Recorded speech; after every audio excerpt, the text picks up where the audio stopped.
Yo, yo, yo, you know the vibes is Dolo Ren, the very best on YouTube when it comes to this combat sports shit, you already know. And Jose from the Productive Conversations podcast. What's going on, bro? What up, kid? Shoot, same old, same old. We were chopping it up before I pressed record, but Yes, sir. we back at it, like UFC Mm. 320. Another We didn't, UFC card. bro, and honestly, what do you think about Paramount? What do you think about the shows they've been putting on so far? I mean, let's be real honest. This out of all the cards, this is the best one so far. It's kind of a bullshit. Let's be real honest. But it's you have the Paramount deal. They're just putting cards to put cards out. I mean, they're you can totally see they're trying to get the White House card down, get that done before they kind of worry about anything else. Like you can tell they're trying to set themselves up so just in case something falls. Like they have the White House card, and then you have International Fight Week right after, and those are the two big ones in the summer back to back. So Yeah. you can tell they're just putting whatever bullshit right now. But this card is like really top to bottom. This card is probably the best card that since Paramount. Let's be honest. I'm surprised you said that. Like I think honestly I'm a little conflicted. I think the card is all right. Like Really, I mean RDR all right. So they got, like I always look at like the co-main event. Like I think that right? signifies a lot. Like RDR and how do you say Ciao Borralho? I believe that's Hmm. the co-main event. Like that's not really bad, but it's not like, two names that people know much But about. you It's you not. also realize you also realize that I mean you're looking at the co-main event, and that's like the side of the plate. Mhm. But you have to look at it overall of the whole three-course meal you're about to eat. It's the BMF title on the line. Correct?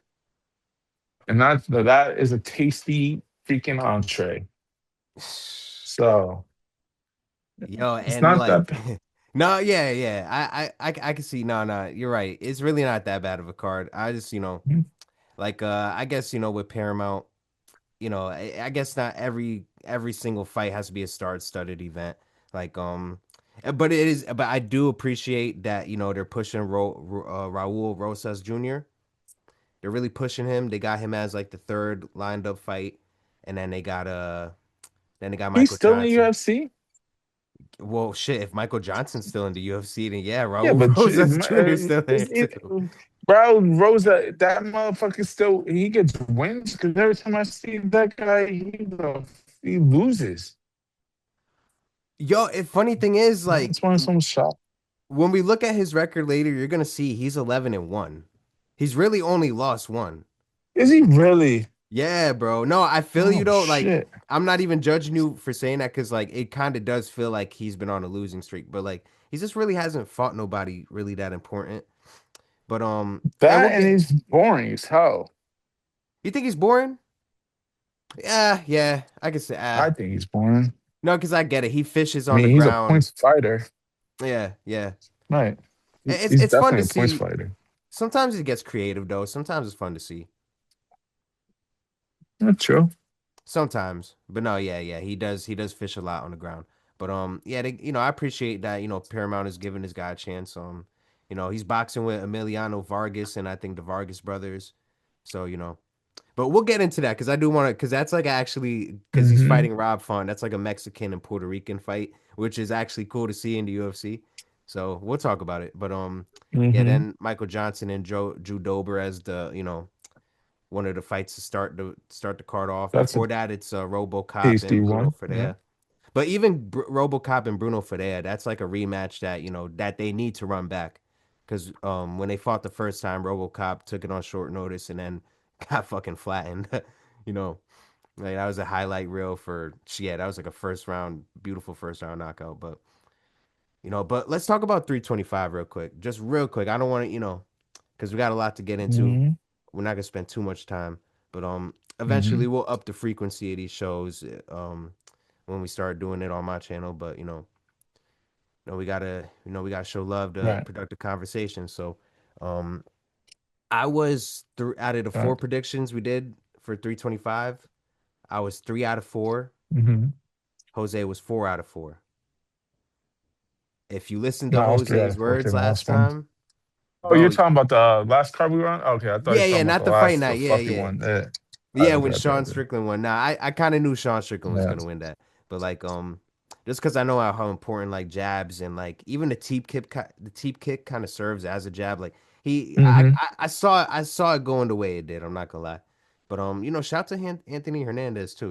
He put up a good fight, and he's been killing it. That's not gonna stop. I don't think that should stop his momentum. Really, he probably learned from that and go on.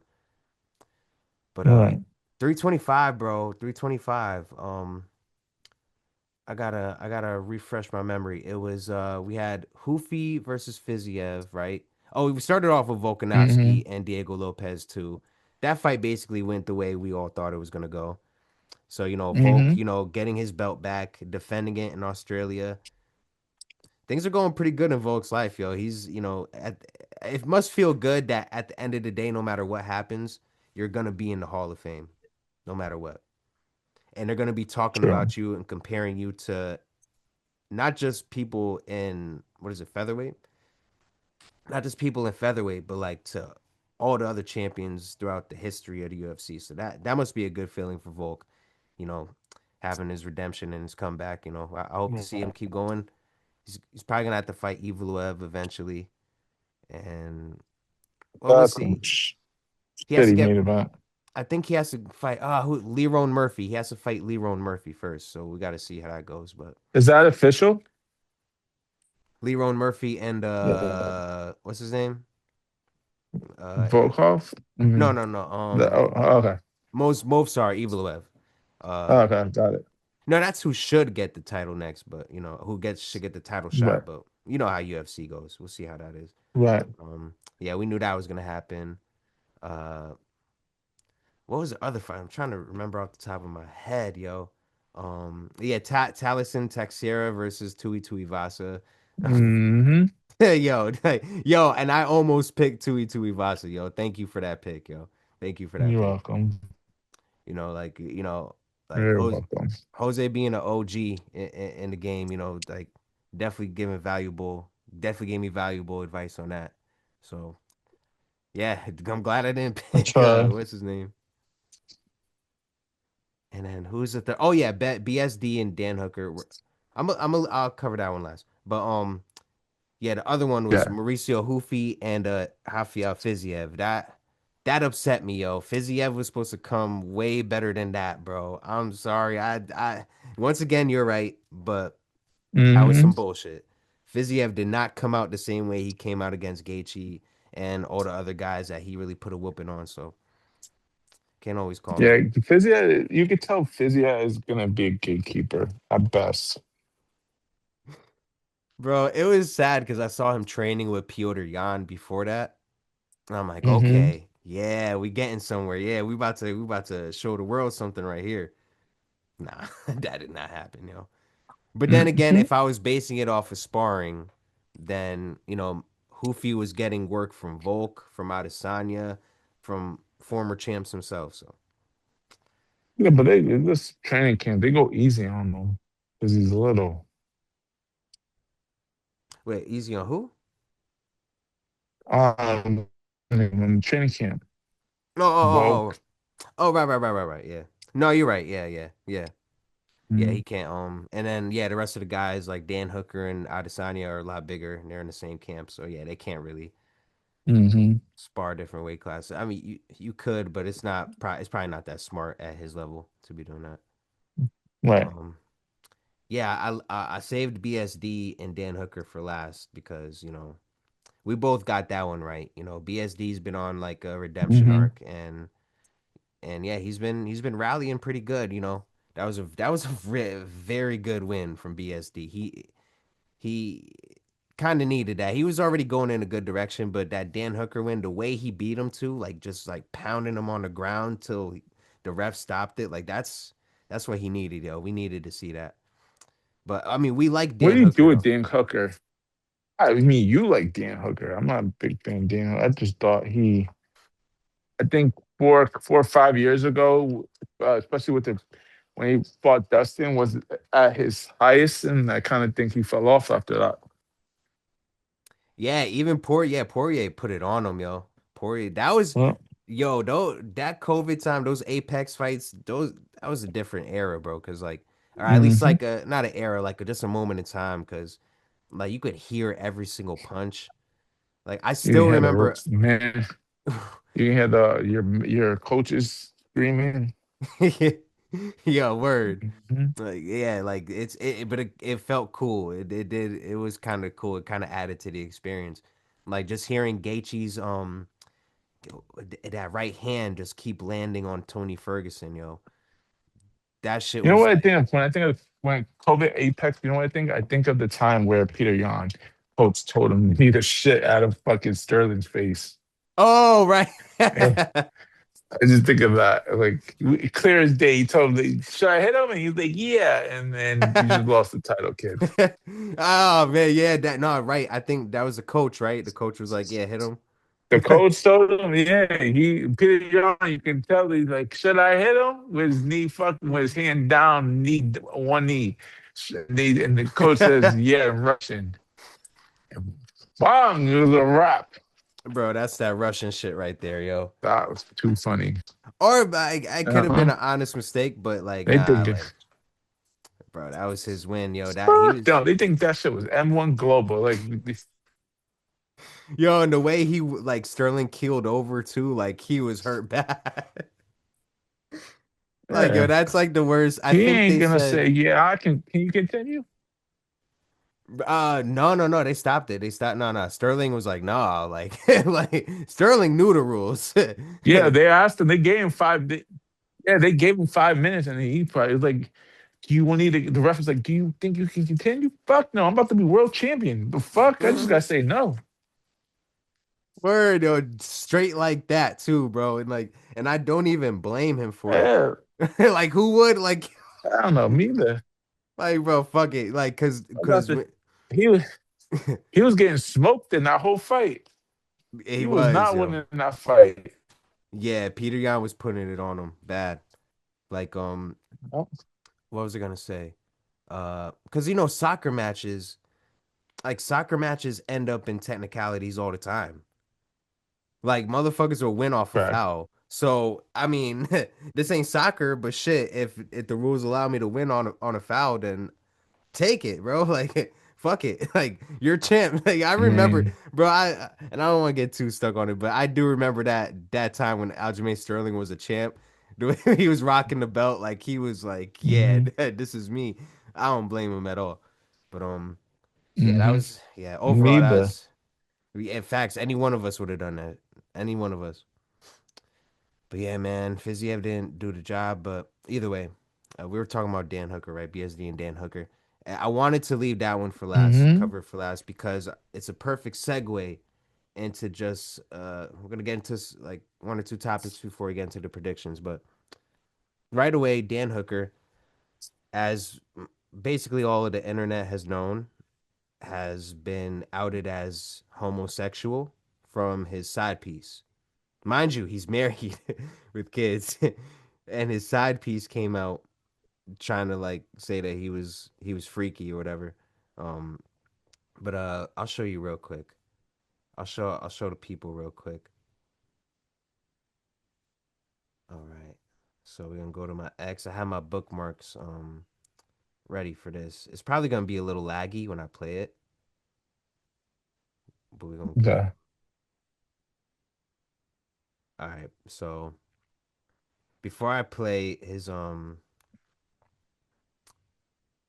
video and not like responding to it.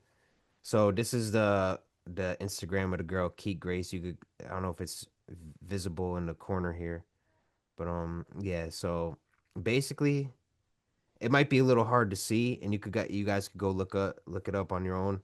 But basically, she's saving screenshots of him apparently asking for like I guess just to hook up with dudes. You know what I mean? It's not the most like damning evidence, like boom right here this screenshot is of him on Reddit and like their subreddits he visits. One says like NZ gays, one says pegging, It says NZ Swingers. I guess he lives in New Zealand. Oh, yeah, New Zealand. That is Australia. So yeah, femboys Yeah. trying to do this man dirty, like basically saying like he's like all type of freaky, like talking about hashtag live your truth, like like and these are just the more tame photos. I can't really show anything too much crazier than that. But Well, I mean, is he gay if he likes pegging? I mean, the girl's the one pegging him. can you ask that one more time? Is he really gay if he likes pegging? If the girl's the one pegging him? Okay, I gotta stop sharing for a second.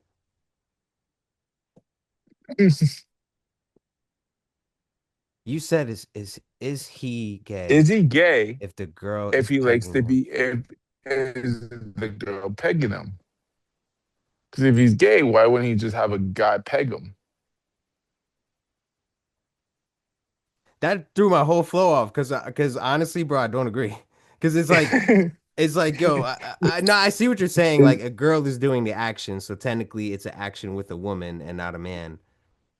But I would correct. argue. It's like a girl. I was gonna say like If a I would. girl wants to suck your, dick, a guy can suck it. If you're if a girl's willing to suck your, dick, a guy can suck one of your like. A guy can. If you're gay, you have the guy suck your. Maybe you're just like shitting your, but you prefer a girl to do it. Does that make you gay? That you want a girl instead of a guy? No, okay, because that's a fair. All right, when you frame it that way, that makes sense. Because like like you see dudes that come out of jail, like or prison for a long ass time, Right. then they come out. They're looking for a guy. They're not looking to get for a girl to peg them. They're looking for a dude named fucking Tyrone to go smash their ass. Okay, all right, some You do, know what I some do. mean? No, no, I get what you're Like, saying. I wasn't gonna even go in that direction. That's funny as hell. No, but I mean, just about yeah, what you say. I was gonna say like I know some dudes that came out of prison and like if they were down low after they came out, they didn't tell me, but I would see them hook up with girls, and then I would have talks to them later. They'd be like, yo, I had that girl eating my butt, like stuff like that. And I would always think Yeah, like, but I mean, bro, that's not gay. I had you girls eat my wasn't butt. doing no, that's fair. No, that's fair. That's fair. But these dudes were not like that before they went to prison. Like they would have never. And Well, I mean, at you least know, one. I'm thinking one in particular. you know, you want you know what? So I know a couple of guys that went to prison and they smashed a couple of dudes and they were like, listen, like I get it. I'm not gay. They like I'm not gay. I just that dude in the know and thought it was Jennifer Lopez. And I was like, is it gay? Are you gay for a dude in that? But you thought of someone else. If you thought it was Jennifer Lopez, Oh and damn, I just that's survival mindset, yo. that's what I'm saying. That so I had and I had two homies that were in jail that told me that's what they did. Like we had to do what we had to do, but get my mindset. The lights were off. I'm fucking Jennifer Lopez. Or I'm fucking as any like just Jessica Alba or whatever. Like in my mindset that put me in that zone. Like I gotta do what I gotta do. And I'm like, I respect that. I mean, you gotta do what you gotta do and shit. But if you're the one him and that person, that guy now, are you gay? Like if you know that there's a dude in your then there's no way you're taking it, you're gay. Period. But if you're the one giving it and you can take your mind off that it's a dude and pull that off, I don't know, kid. Oh damn. Nah, yeah, that's a hell of a perspective. Damn, I didn't That expect this you know, to go that this should be direction. I'm not gonna lie. Oh shit. imagine you know we should have this conversation with Ryan right now. Imagine Ryan's conversation. Fuck him up. Oh no. I Yo, bro would have the love flag with his him. answers. Bro would have the flag right here at like a Uh-huh. like a representative now. Yo, oh man, shout out to Ryan. But I can bro, uh like, I was gonna say like to damn. No, honestly, yeah. Well, I'll say first, the fact that your friends would actually tell you that, like, shows that they But respect you and they trust you, which to me, I would take that as like, wow, you really trust me. Like, that's cool. But when it comes to like, and I wanted to bring this up because, I'll go back real quick just to show hmm you no, go his ahead. response Take to it, care. I and mean, then we'll talk yeah, about. I mean, I'll be back. Hold on. Allegations. If you want to avoid any allegations that come your way, get yourself a medical card from me and the team at Canalytics. Couldn't be easier. Everything's online. Doctor give you a bell on the phone. Easy peasy. I'm putting cases on all y'all. Oh sh. Okay. Oh damn! See, I didn't see that last part. He said he's putting cases on her, or he's about to put a case on her. Damn. Well, That's his response. That's his official response to the rumors. We buying it? yeah. I I, mean, I mean, yeah, I kind of buy it too. that's Like, a I don't. dangerous game to play. It is.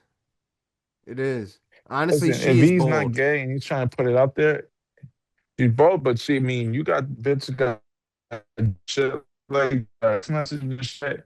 You're asking if you're cheating and you got a side, if that is your side bitch, you're asking for, you're asking her to put everything on blast. So if you're threatening her and she calls your bluff, you're fucked, kid. Word. That's fair. You better She, pray that you're not doing that shit. that's fair. That's fair. She's bold for making the claims, but if it's true, then he's bold for just like acting like it's whatever, or I'm about to put a case on y'all. Like, I don't know. Um, best of luck to you, Dan Right? Hooker. But I did want to, and one of the things that Yeah. made Good me luck. like want to talk about this was is the fact that combat Mm-hmm. sports and homosexuality has been like two, like I guess it's like taboo in can and combat sports and most like circles where men dominate, right? And you think Is it about really taboo though? I to some, but to the people that I know, mean, I feel like it's been. I've been feeling like this year, like you think of Frank Ocean's fucking buddy is out there, and it's like, and then you think of this like Dan Hooker now in the whole situation, and you think, I think it's becoming more prominent than ever. Maybe that's part of the reason why the UFC is the league, well, but who knows? if they cut him for that, that would be wild. That would be crazy, yo. But nah, I don't think they would cut him either. Like, but no, you're right. Yeah, there's other fighters, and really, Michael Morales is the one that's like, obviously Payton Talbot. Here's the thing: Payton Talbot came out, after we were kind of joking on him with that Henry Cejudo fight that we covered. Mm-hmm. He came out after Mm-hmm. that and said, he said that he wasn't gay. So, Yeah. All right. I mean, like, Darby Bryant, And come on now. Dan Hooker's not getting pegged right now. Yeah, basically, My right? God. Nah, you don't sit at, you're Yeah. not taking pictures at Frank Ocean's house, sitting pretzel style, eating cookies with an overhead photo like Frank Ocean's like above you type shit, like you just topped them off or something, talking about I'm not gay, like bro, Right. like it's okay, we didn't Right. care, bro. You could just say it, you know what I mean? But that's my point here. No, but Right. you're right, Jose. You're kind of you're catching on to what I was gonna say. Like for people that know it's not really that crazy and not just for like modern times but just in history like mostly in boxing because boxing's been around for so much longer but Yusef Mack, have you ever heard of a boxer named Yusef Mack? No. He's a Philly dude. He boxed I want to say Hmm. he was like middleweight division or like welterweight. He was around that weight class and Right. he was down low. He was down low, but eventually he Okay. admitted to it. He told people like, yeah, I was hiding it for a while, but no, that's me. That's that's me in the video that you see me getting penetrated by a man. Yes. So basically he was living his truth at that point, after he got outed. Mhm. And there was a barber that from Philly that the same barbershop he used to go to, Yusef Mack. And this barber Mhm. was just talking crap about him online. I guess he was just like he was one of the first internet trolls, you could say, right? Like because this happened around like the Right. 2010s era. And long story short, Yusef Mack saw the guy was trolling him at the barbershop he goes to. And so next time Yusef Mack went to the barbershop, he beat the barber down. And there's a video too. I'll probably even send it to you after this because it's mad funny. It's like a Okay. classic video.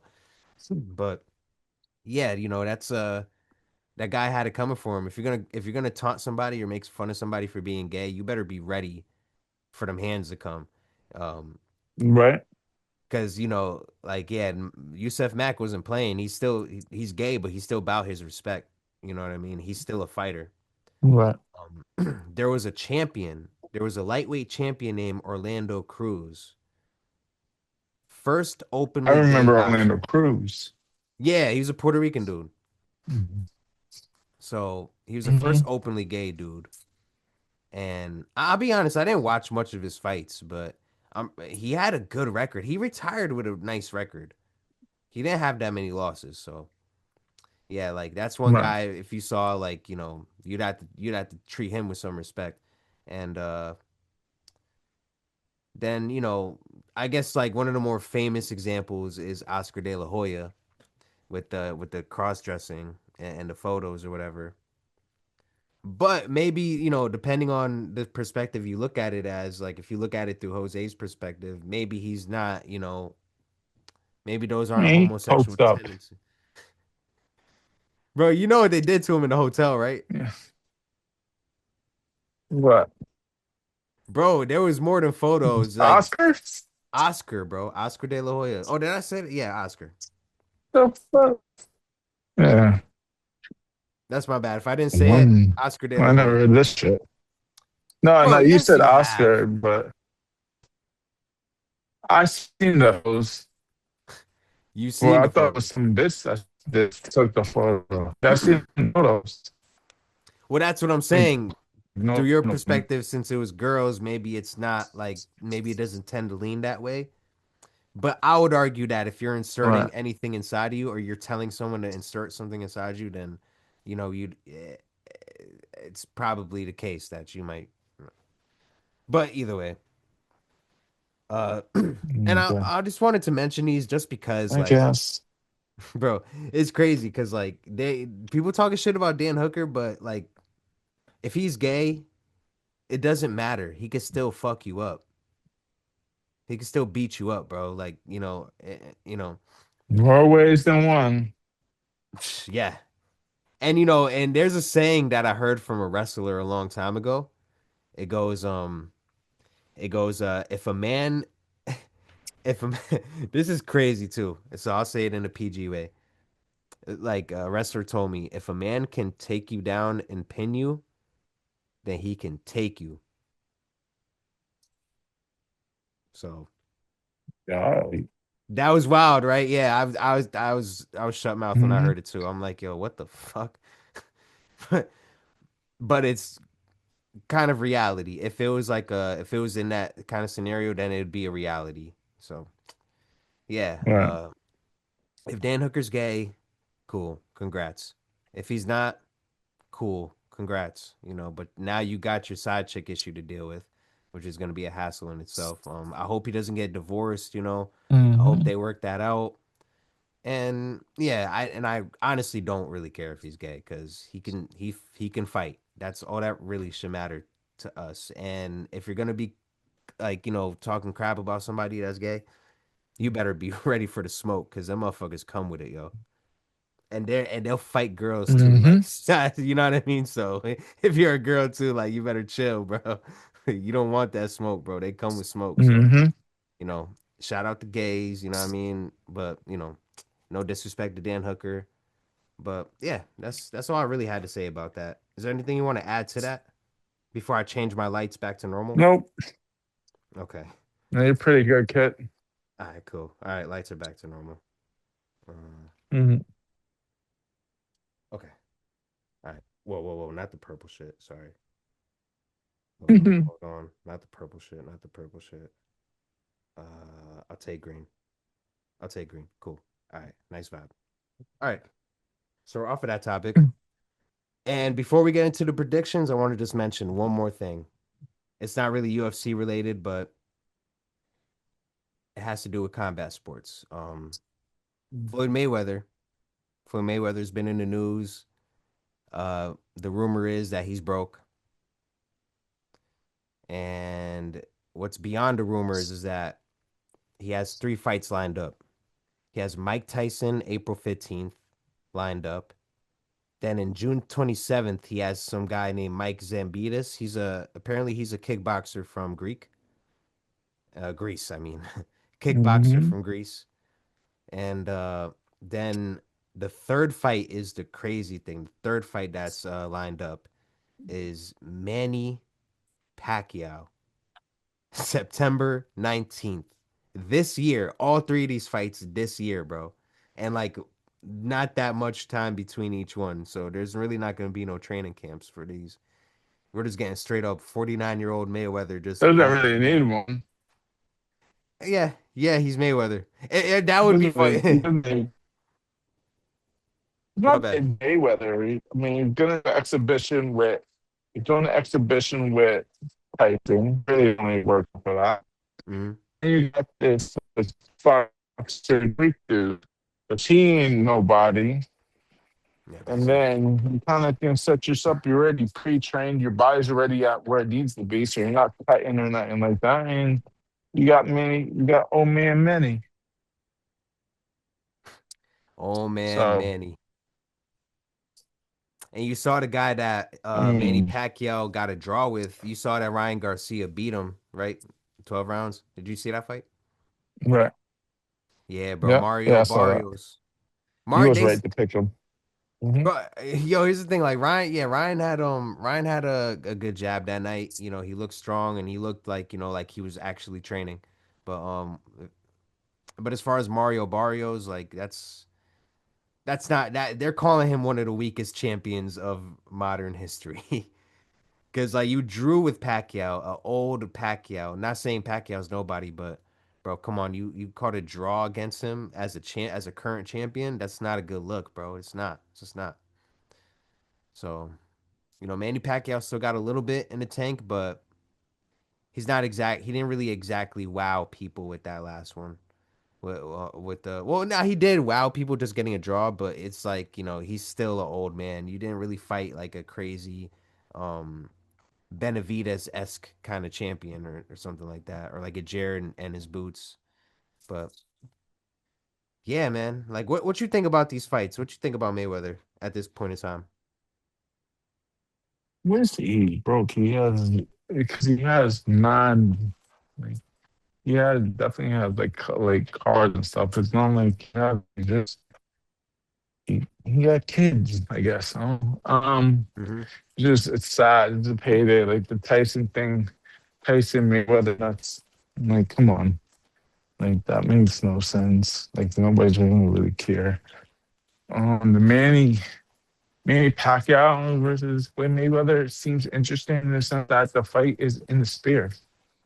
Oh, Hmm. that's not interesting. Wait, you said it's No in the box sphere? cards in the spear.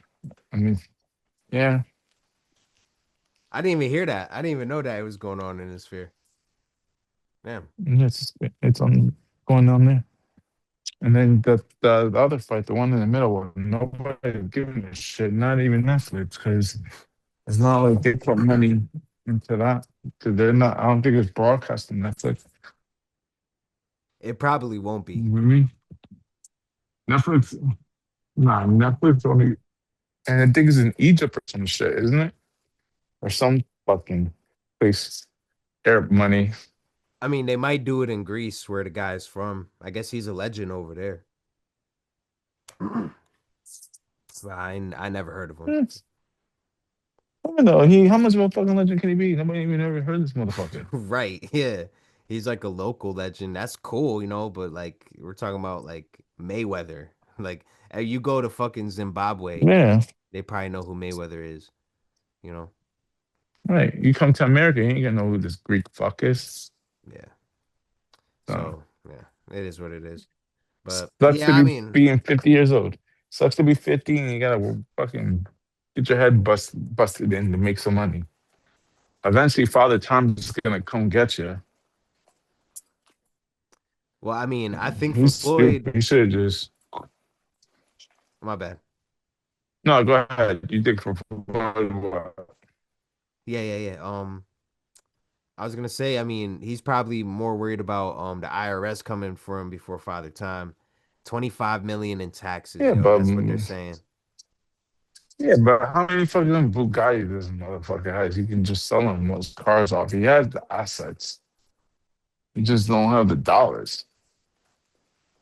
You would Like he think has that he could fucking part cars with for it. days. Oh, wait, no, no, no. I got you. I got you. No, I just found Yeah, I but I forgot. mean, So Logan Paul was actually talking about this. Because Logan Paul, he said he still hmm owed 1.5 million from Floyd for their fight. And apparently they were talking about Floyd. hmm Floyd actually recently sold, remember the Big Boy Mansion? hmm Bro, they saying he sold the yeah. Big Boy Mansion. They said he bought it Well, for 12 million and he sold it for 6. damn, that low. What the Yeah, fuck? that's not a good sign. Not a good sign. Nope, So, I mean, nope. he probably is doing what you're saying. He probably is starting to, first with his house, maybe next to Bugattis, like Andrew Tate says. But I mean, you would think he could pay that off, but he's probably knowing the type of person Mayweather is, he's not trying to let go of no more. Like just selling the Big Boy Mansion was probably that probably hurt him a lot. Yeah. Man, we might see Mayweather lose. That's about only thing I could really think of. Um, that's the only real interesting thing here because we never seen that. But other than that, these fights shouldn't be happening. And yeah, you got to pay your taxes, yo. You can't like it kind of these are kind of moments where it feels good, not making that much money a year, because I ain't got 25 million in taxes. Like I had like 2,500 in taxes like 2 or 3 years ago, and that Yeah, shit but was didn't he say he's coming back to professional boxing full time? I didn't hear Like, that. isn't that like he's coming back to be a professional like record and stuff? This isn't he's not coming to do exhibition. Isn't the Pacquiao fight? Pacquiao fight is regulated, right? Isn't it a special fight?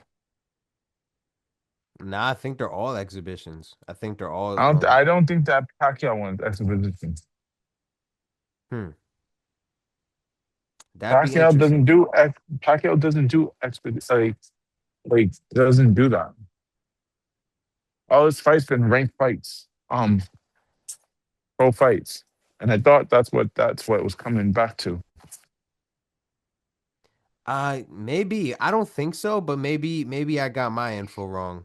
Maybe I mean I thought he was only coming back for these 3 fights. But I mean, he's not Bernard Hopkins. Like you got this is why you got to give respect to a guy like Bernard Hopkins. He came back and he fought the champions. Took it from John Pascal at age 47 or something.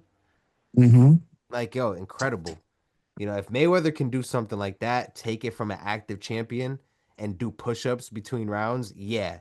That'll be something. But Mike Zambitis, nobody cares about that fight, bro. You know, like Mike Tyson should be retired. Like Mike Tyson is good. Like he shouldn't even need this, but whatever.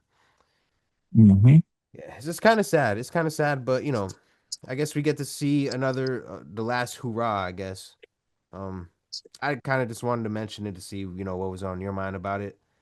But I mean, Floyd Mayweather, he's been doing this for a few years now. It's not nothing new. Like now he just has Netflix involved, and now so the world's gonna see. He's gonna try to jump on that train, which is fine. But who really wants to see Mayweather? Like he's boring as fuck. You want to see him lose. Like you watched him in the past, not because he was some great fucking boxer. Hmm. You watched him in the past because you were hoping this he get his ass knocked out.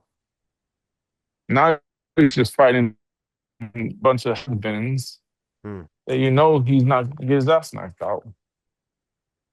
So I'm watching a boring fighter in his old ass age box people that is just as boring or not boring, more boring than him.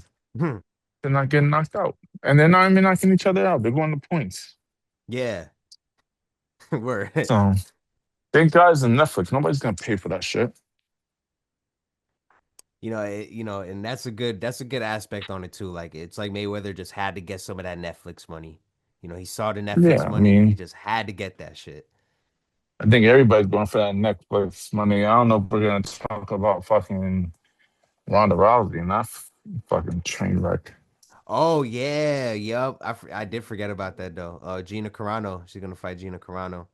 Um, what fucking all that waste. Whoever. Nah, I mean, realistically, whoever puts money on Gina Carano, you got idiots.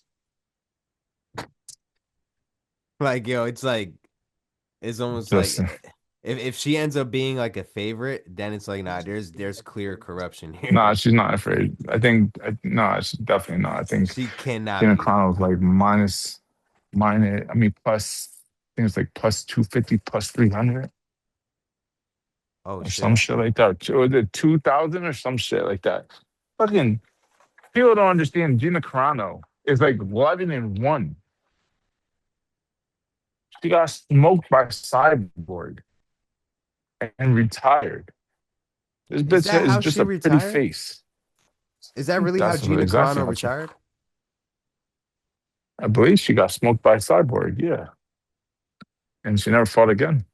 She always teased it, but then she became a movie. But this is like right towards the end. She was a pretty ass girl. She was sexy as hell. I'll Yeah, give yeah, her yeah, that. yeah, yeah.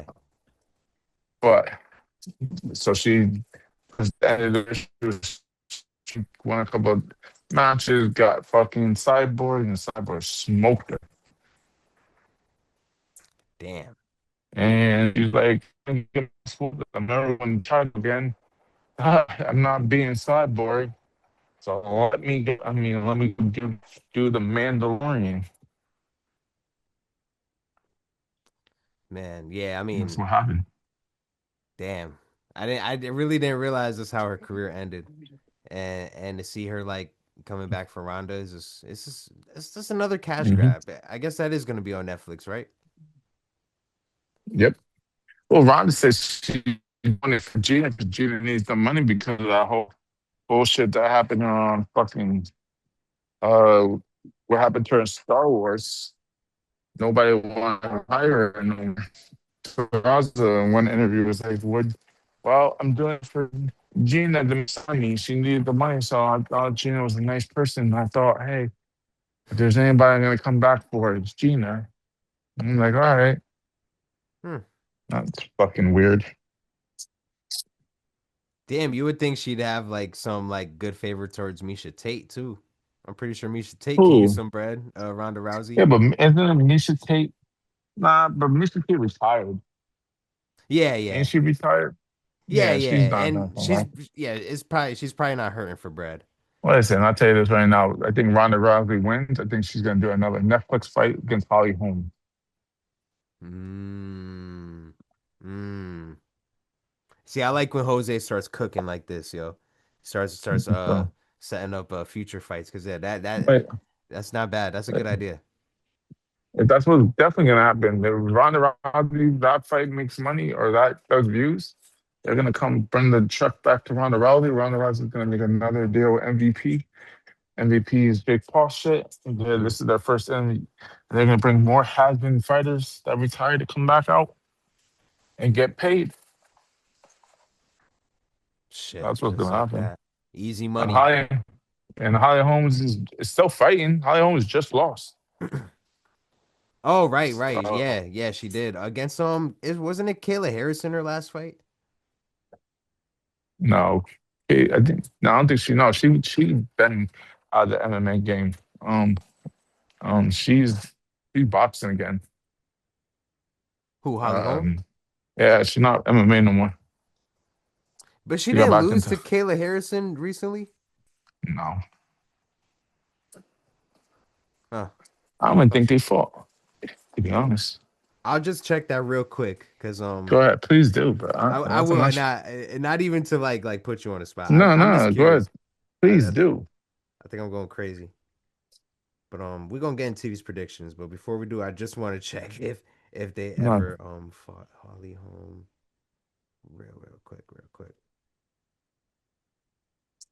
They did, yo. They fought at 300, but on the oh, did they? prelims. Yeah, No, at 300. 300 I was was on the prelims. I ain't watching the prelims. and damn, 2024. Damn, that was 2 years ago, yo. Wow. Hmm, crazy. Hmm. But yeah, shout out to Mayweather, shout out to Ronda Rousey. Good luck with your fights. A little bit over the hill, but it's okay. Get your money. Yep. Get that money. We all need it in this economy. So go ahead. Whatever. We'll still watch it. I don't know if we'll cover it, but we'll watch it for sure. But yeah, that's kind of what just wanted to jump back into the combat sports world. Get our feet wet. Get acclimated to what's going on today. And yeah, with the next event, on Saturday being UFC 326, we're gonna have to get into it, man. I'll be honest, bro. All right, so the main event is the five fights. It's Gregory Rodrigues versus Bruno Ferreira. That's starting off the night. Then the next one is Drew Dober, Michael Johnson. Um, then after that, it's Raul Rosas Jr. versus Rob Font, which I think is gonna be more exciting than people think.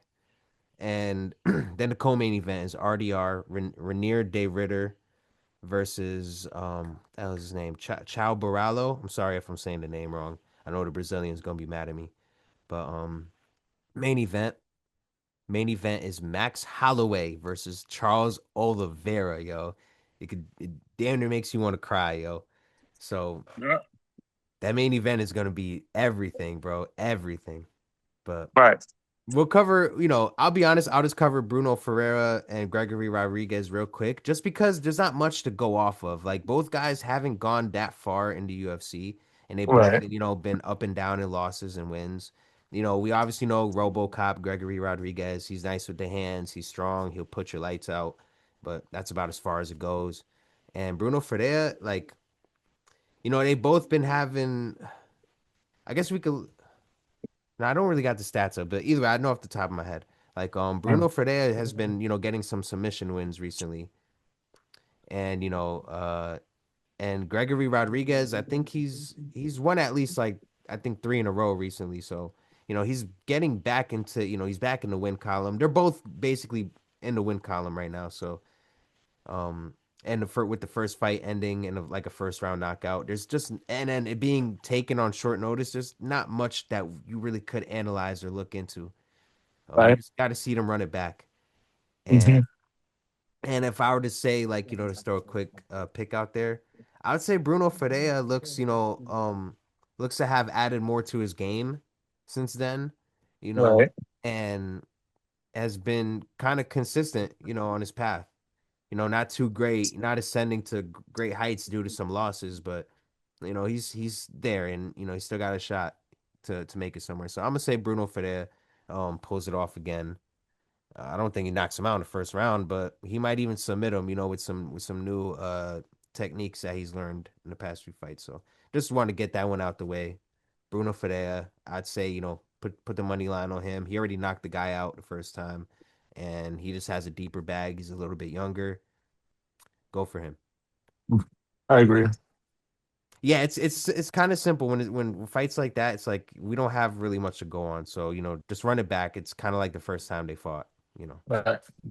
So boom, I'm glad we kind of got that one out the way because Drew Dober versus Michael Johnson, it intrigues you, bro. It really intrigues you because I'll share I'll share the screen real quick. So boom, we're going back to our favorite website, UFC stats.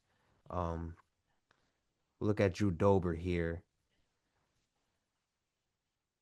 Like, oh, sorry, I got the part that I want y'all to see is in this corner. So, boom, record 28 and 15. You know, anytime you see a record like that in the UFC, that's how you know they've been around for a long time. And Drew Dober, man, he's been around for a little while, yo. I mean, they Uh, both had Michael Johnson and Dober. That's probably records gotta be like together like 50 and fucking 30 something. it's definitely that. It's definitely that. With 25 plus 28, Hmm. that's 50. No, you're right. 53 Yeah, wins. They combined are 53 wins and 34 yeah, losses. Oh my God.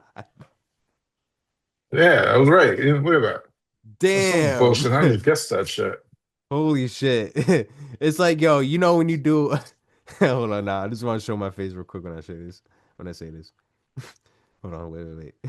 You know when you do you know when you do the fusion dance wrong and then you come out like as All some right, ugly blob? right. That's like what would happen there. Like they would do the fusion dance and like come out fucked up. 53, 53 and 34 is crazy, yo. Right. All right. Back to what we were doing. Back to what we were doing. I really just want to look at the records. I really just want to show, you know, the people like what we're working with here. Uh Drew Dober, man. He got a good win against Kyle Propolek. Another guy that's been around for a little while. Not that long, but you know, Hmm. 18 and 10.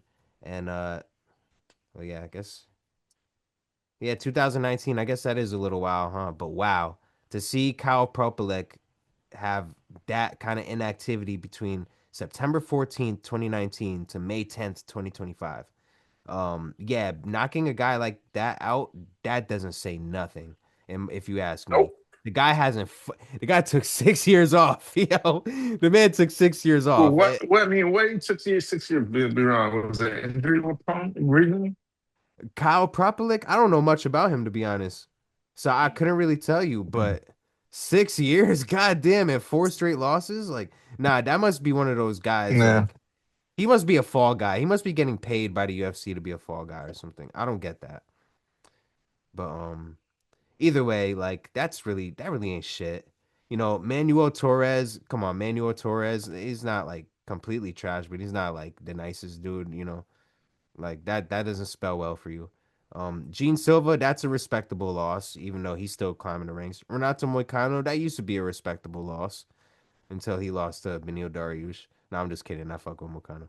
But basically, yo, we're talking about Drew Dober, right? Comes from that old guard of the UFC, has been fighting since 2013 in the Ultimate Fighter when he first came on with Team Rousey and Team Tate as the fight, uh, as like the coaches. God damn, 2013 came into the UFC on a loss. Another loss. Nick Kine, third fight in the UFC. Jamie Varner, a win. Rear naked choke. Cool. He probably has a trash record himself. You know, Yep. this is like one of those guys that's just hasn't been all that great. You know, gave Islam Makhachev a good win for him. You know, cool. Uh, Brad Riddler, I don't even know who that is. Like, you know what I mean? This it's like the guys is, and you're in. All right, King Green. Let me see. I'm just kind of nerding out now. So King Green in 2022, that's hilarious. That Bobby Green would lose to a guy like this. That's the point that I'm trying to make here. Like you beating Bobby Green, that's not all that good, yo. Like Bobby Green's just like he's trying to figure out his next no jumper appearance. He doesn't give a fuck about fighting, or he doesn't give a Right. fuck about being a champ. Like let's be Nope. honest, we all know that about Bobby Green. But but shout out to Bobby Green. He did get a good win, like last weekend. But yeah, Drew Dober, you know, whatever. The guy that we really want to talk about is Michael Johnson. Michael Johnson, the menace. Man, yo, like everybody remembers Michael Johnson, man. Like all the wars he had, you know, him fighting Khabib, him knocking out Poirier. Uh man, he's fought so many people. Like uh All right, Michael Johnson and Clay Guida in 2021 is hilarious, but when you look at he's just one of those guys that could beat anybody. I forgot who made this analogy, but like Michael Johnson, right? And I'll go back to I'll go back to the screen here. But I'll go back there soon to the website. But Michael Johnson, he's just one of those guys that now he's a lot older, you know, and he's just war torn. Just war torn. He's fought so many wars with so many great UFC fighters, especially in those early days. He helped build some fighters through the losses, and it's just like he's a guy that could win on any given night and a guy that could lose on any given night. But if we're comparing him to Drew Dober, then that would be even more so the case for Drew Dober, I believe.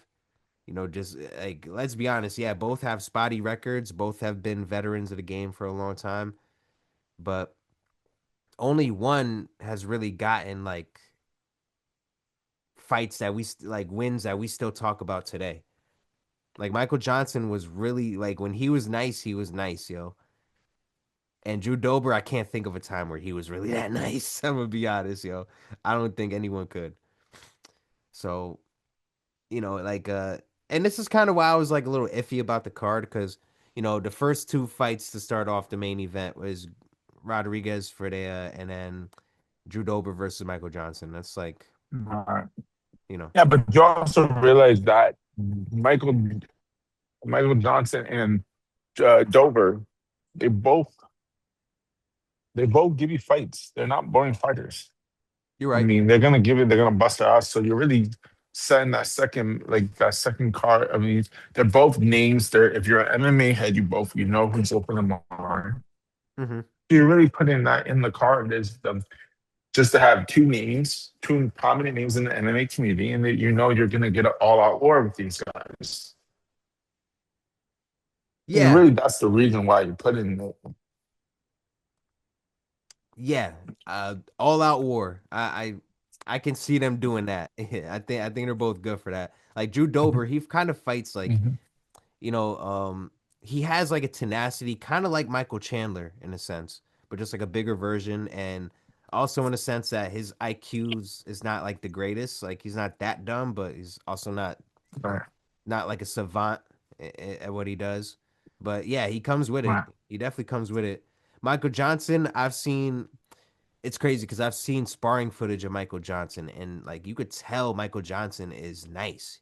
You can see it when he spars. You could see how he picks his shots and like how he gives guys trouble with the striking. But as far as his professional career, just hasn't.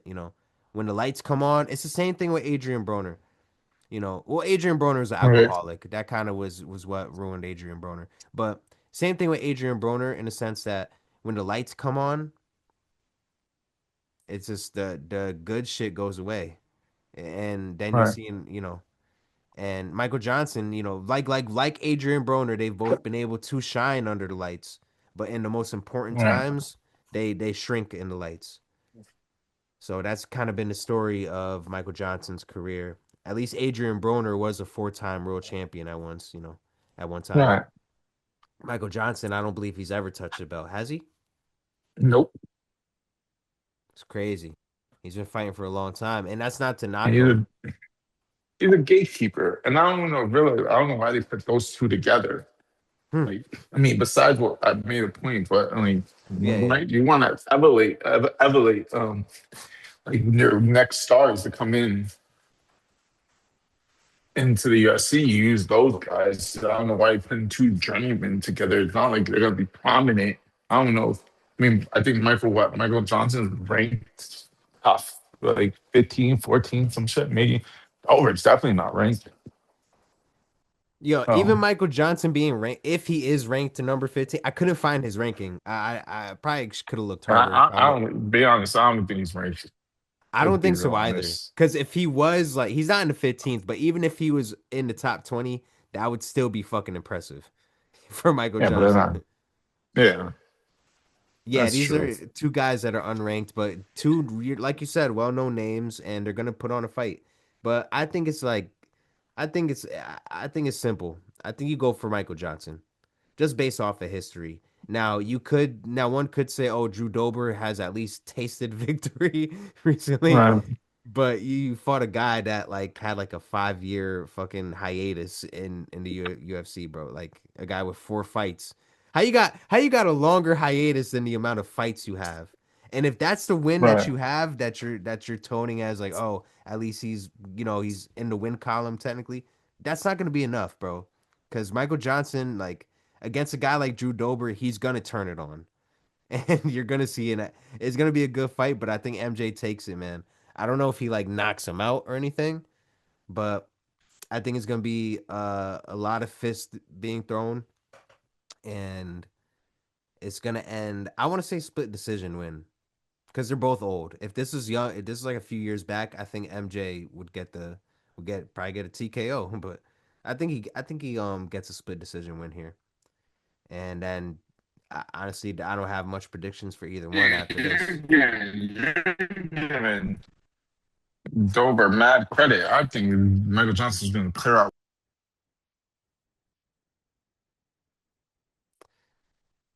I mean, I would hope he clears him out. Shoot, I would definitely hope so. Yeah, Dover got nothing. Dover's just a name at this point. Yeah, he's just a body. Yeah. And yeah, so yeah, that's those first two fights, they're gonna be whatever. They're gonna kick off the main card. I honestly didn't see much of the prelims. Who's on the prelims, you know? Cody Garbrandt. Oh, Cody's fighting? I think so. If I remember correctly, he's the main event of the prelims. Main event of prelims. That's funny as hell. Really? The main prelim. He's the main event of the prelims. He's the reason why you're gonna go get Paramount Plus. Basically. Shit. You know. Cody, he's fighting some Chinese guy. Uh damn, Cody, yo. I didn't prepare to talk about Cody, but man, I saw like a small documentary on him the other day. And Would you? yeah, with Cody. Uh Yeah, didn't he? Boy, you oh boy, didn't he? He fell off. and it was pretty quick, yo. Wasn't the TJ Dillashaw fight right after the Dominic Cruz fight? Yeah. That was Once he his got problem. That once was he his got problem. smoked, it was a wrap. He jumped into that fight, and there was too much personal beef in that fight for him to really compete like an actual competitor. There And he was never got back. never got it, never got back, yo. And like the thing is, like Cody did drop in even in both fights, Cody almost got TJ out of there.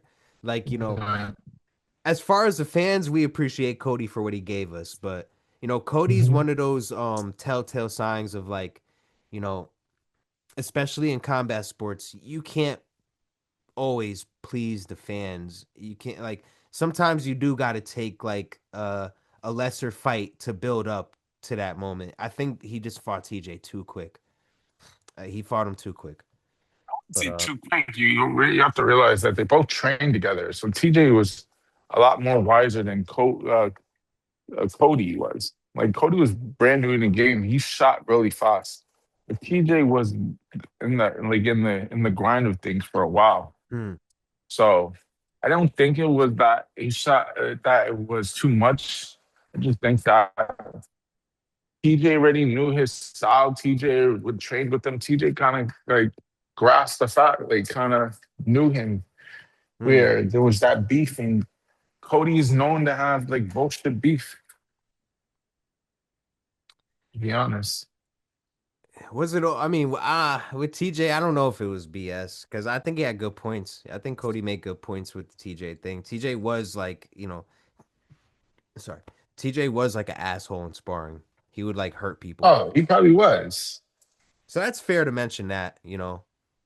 Um, as far as the steroid taking, yo, like that's one thing that with Cody mentioned the what did he get popped for EPO, right?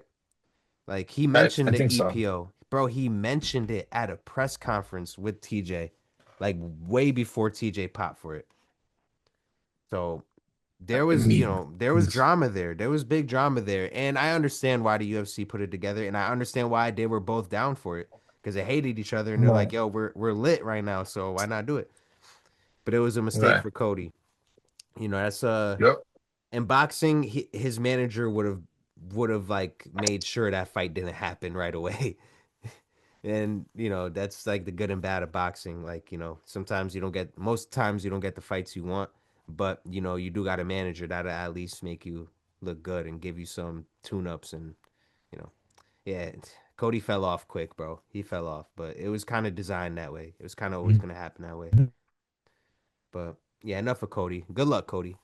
Uh, next fight, third fight for the main card. Raul Rosas Jr. versus Rob Font. And this is where we're gonna go back to our favorite website and really look at the stats here and compare everything. Where we at? Where we at? Where we at? Where we at? Rob Font. All right, we'll do Raul Rosas Jr. Chiwiwi, the Chiwiwi man. Uh, 5'9", 67-inch reach. That's actually pretty short arms for his size. Like I'm 5'9" and my reach is a lot better. Right. But either way, he's a young kid. He's born in 2004. Like he's 20, he's not even 22. He's 21 years old for this Damn. fight. I was 20. I was 20 when he was born. That's crazy, He's, yo. mm-hmm. I was 8 years old. You were 20 and I was 8. But this motherfucker, 2004, this motherfucker's a baby. Um, but Yep. he came into the UFC 2022 and basically, he won his debut in actually a really good fashion because even in that first round, with the neck crank, he was showing us a lot in that first fight, in his debut. He was impressing us. And Right. then he loses to Christian Rodriguez. So, and Christian Rodriguez, I'm not really even sure where he's ranked. I don't believe he's ranked at all. He's still an up and comer. Um, but 2022 is when he came in the scene and uh, started off with a win, then a loss. Then he beat Terrence Mitchell. That was actually he knocked that boy out. That was actually a pretty good performance. That was very, very good. Very good knockout to have on your record. Ricky Tercio's a little bit more impressive because I would say there was more of like there was more competition there in that fight. And Ricky Tercio's like even though the stats right here don't really say much, like it was only like 3 strikes landed and 7 from Tercios. 4 takedowns for Raul Rosas Jr. Not bad. Then he got the sub, good win.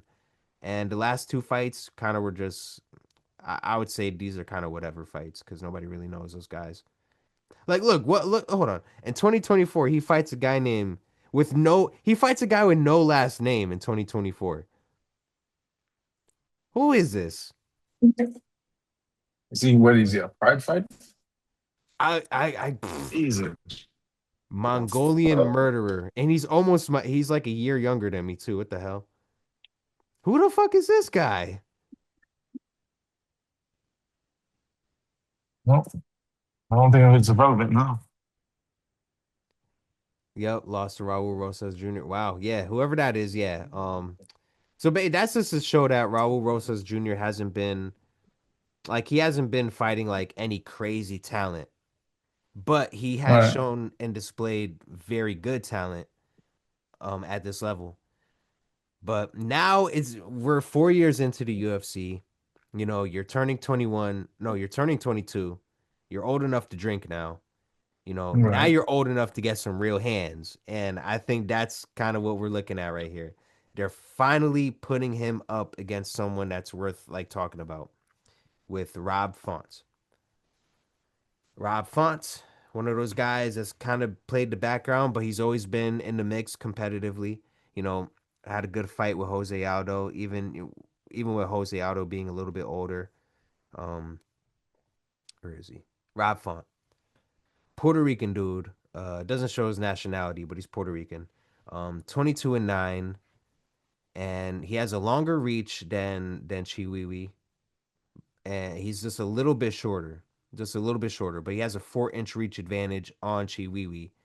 And Rob Font, he's mostly a boxer. And, him losing to David Martinez, not that great. Not that great of a loss, but it was a fun fight. I did watch it a little bit. It was pretty fun to watch. But yeah, Rob Font fighting Matsumoto, that was a lot more. There was a lot more action going on there. And Matsumoto got seven. Imagine that. You get seven takedowns on Rob Font and you still lose. It's crazy. So Rob Font has shown that he's a good fighter. And he's lost to the very best, like Davison Figueiredo, Corey Sandhagen, Jose Aldo, and he lost to a good version of Chito Vera. Like, look at the Chito Vera fight. Rob Font threw 271 punches. Marlon Vera threw 159.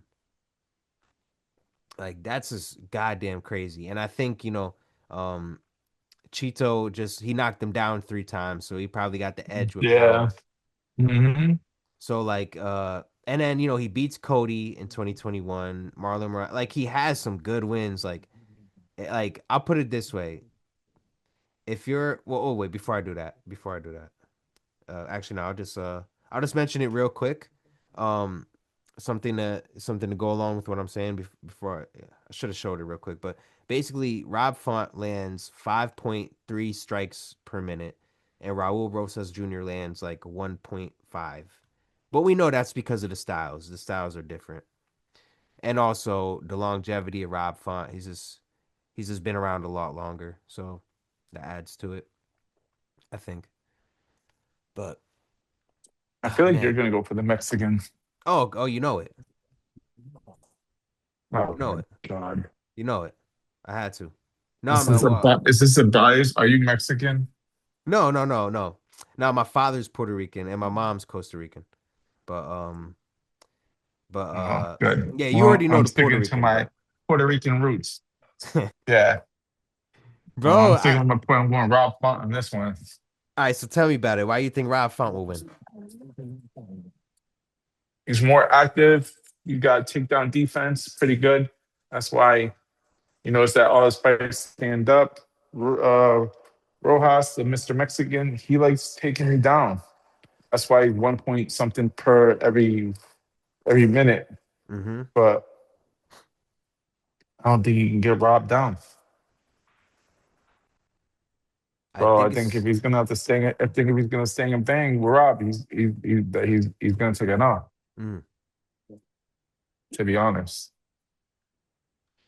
Honestly, I know like we're both fans of the sport Hmm. and we're both betting men. Right. I think you're more of a betting man than me. Cause I mean, Right. I think you've had a lot more wins than I have betting, so uh but it's What it's are the sports odds on that one? That one gotta be close. hmm, I that's a good can't see, question. I mean, I can't see that one being drastically different. I mean, I can see probably 180, 110 around there something. It's gotta be a toss up. I Would can't you picture it. Now here's But the if thing. I My bad, my bad. no, Sorry, my go bad. ahead. My If bad. I'm No, a betting man, yeah. if I'm a betting man, I would assume fucking Rojas has got to be the favorite. I'm gonna check it right now. Oh, Let's see. Ha, yeah, you're right. So Raul he is the Rosas favorite. Jr. Yeah, yeah, yeah. Raul Rosas Jr. is a minus 230 favorite. 230. Minus 230. What the fuck? What's Rob Font? He's a plus 176. Fucking, I'm taking that all day. I mean, well, people. The UFC has kind of become a thing where it's like if this guy has a really good ground game, then he might win. You know, so I Yeah, think they're that's going to kind ground. of They're right. They're gonna go. If he can get him on the ground, it's a wrap. It's no. over. But here's the thing: Rob Font can work. He has good grappling defense. That's what Correct. people, they don't realize about like he has good grappling defense, and uh, and to even to like when he fought Jose Aldo, like he actually was going for some takedowns against Aldo. But Aldo has Right. very good grappling defense as well. Well, him it's more takedown defense, but but both kind of both in the same. But um, like Rob Font has shown that he can go 5 rounds with some of the best in the world, and True. his boxing, you would have to put him in like one of the like top 10 of boxers in the UFC, just because, not because he's super flashy, but just because that's like his bread and butter, and he's taken it so far. As you know, which makes us proud. The fact that we got a Boricua just using mostly boxing in the UFC, and he's gone this far, pretty cool. That is pretty cool. But nah, man, he doesn't like he doesn't have much more than like a 1-2. Like he has a really good 1-2, very good jab. Like we said, decent. Good takedown defense. Um, and a chin. Rob Font he's shown he has a chin for sure. And I'm doing all this like hyping up Rob Font right now, but like he's not a bad fighter, and this is a very good test for Raul Rosas Jr. Um, but what if I told you Rob Font was 38 years old? I'm not surprised. I mean, I wouldn't be surprised. That would be a big reason why he is fucking minus 178. It's not, it's his age. But Rob, where I go again with Rob, where we're with him, is that he's a dog. Like AJ, nothing but a number to him. He comes there. Like I remember that one fight, he came short notice, 2 days out, 2 days out of the fight, and just said, "Fuck it." He was already in weight, and he was like, "I'll take that fight." That's Rob for me. Word, word. What? Damn. What fight was that? I'm trying I to remember. forgot. He's short notice, like 2 days. Hmm. That's what always made me respecting him. When I do a clip on this, I'll find it. Mhm. I'll find All it. right. But yeah, like nah, yeah, yeah, yeah. Rob Font, he's one of those guys that's proven it for sure. And yeah, like honestly, like most Puerto Ricans, like we can go for pretty long, bro. Like, age really, age doesn't crack us too much, to be honest. But it's just like when I think about Raul Rosas Jr., he's 21 years old. He's had 4 years in the It UFC. was Sandigan, Sanahan. Oh yeah, He fought him like in 2 days' notice, some short notice fight. Like Sanahan's opponent dropped out last minute, and he came in and weighed in, was already in weight, and just took the fight. that's gangster, yo. That's gangster. Cause to fight Hmm. Corey Sandhagen on that kind of short notice, that's He you're lost. He crazy. got his ass whooped, but he was like, "Fuck it." He Like went what? all five That. rounds. Yep. That's all that matters. You took it on 2 days short notice, and you went all Hmm. 5 rounds of Sandhagen. That tells you all you need to know. That man is Exactly. still a dog. Yeah, that's pretty impressive actually. Yep. But it's just like I think Raul Rosas Jr. like he's shown in his fights before that he is willing to take it to the ground. Like and I don't blame him, bro. Like he's a kid. Like he was a kid when he first got into the UFC. Like yo, like if I have to avoid the punches and just work my submission game and do this other creative stuff, like do it. Right. You get your wins, and he's had a loss at least, but uh I think at this point, I think he's ready for the challenge. I think that's the question. Like I said in the last episode, it always comes down for me. It always comes down to a question. You could debate their careers. You could compare the stats, yada yada.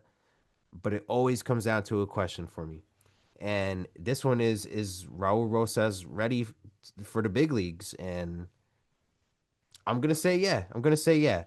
But it's also kind of like there's just been a long storied history between Mexicans and Puerto Ricans in combat sports, especially in boxing. And with the tenacity, both of us, both Puerto Rico, small island, a lot of heart, a lot of talent. Mexico, big place, insane history, and a lot of warriors. And I think with Raul Rosas Jr. being acclimated right now at this point in the UFC, with all the experience he's gotten, and also like what they do outside, like what they do in training does matter. And I think him training with the Vargas brothers is pretty good.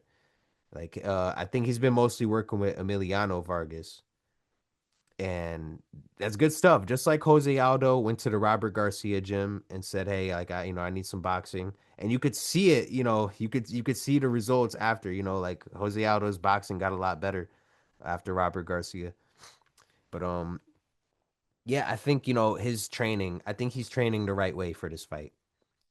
And if he can just and he has a good chin. They both have good chins. But I guess Raul Rosas Jr. is a little bit less tested. But I think just him having the youth and this time coming, prepared, training with some real boxers um and just him kind of being on the uprise is gonna be what makes this the fight for him. And yeah, he's not gonna be afraid to take it down. He's to take Rob Font down, take it down to the ground. And then from there he works it. And at that point it's a much younger man fighting a much older man. Once it's on the ground, that's how it's gonna look. When it's on the feet, it's gonna look a lot different. It's gonna look a lot more evenly matched. If anything, Rob Font will be, sticking that jab in his face. But when it gets to the ground, it's gonna be a world of difference. And I think Raul will be able to box with him with his newfound boxing ability. We'll see. We'll see where it is. But mind you, I'm picking Raul Rosas Jr.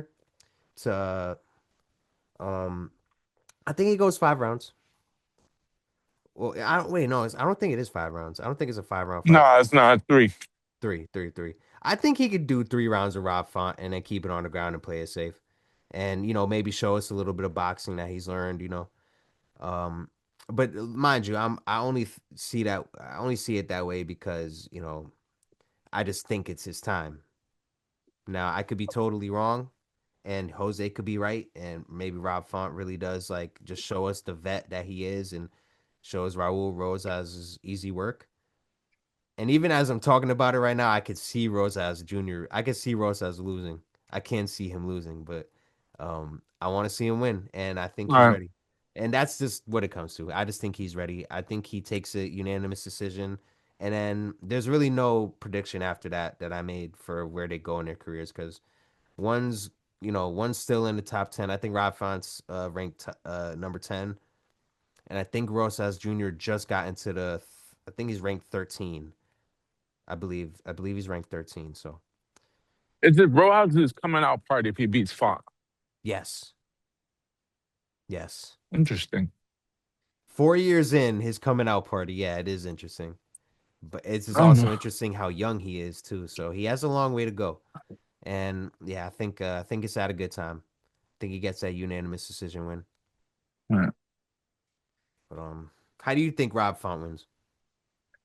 think Rob Font's wins by points. I think he's going to try to keep it standing up. I think he's going to be faster. I think he's going to be stronger. I think he's going to hit harder. Mm, I think he's going to make Rojas nervous. He's going to shoot. I think he's going to stuff some of them. And then if he can keep it that way,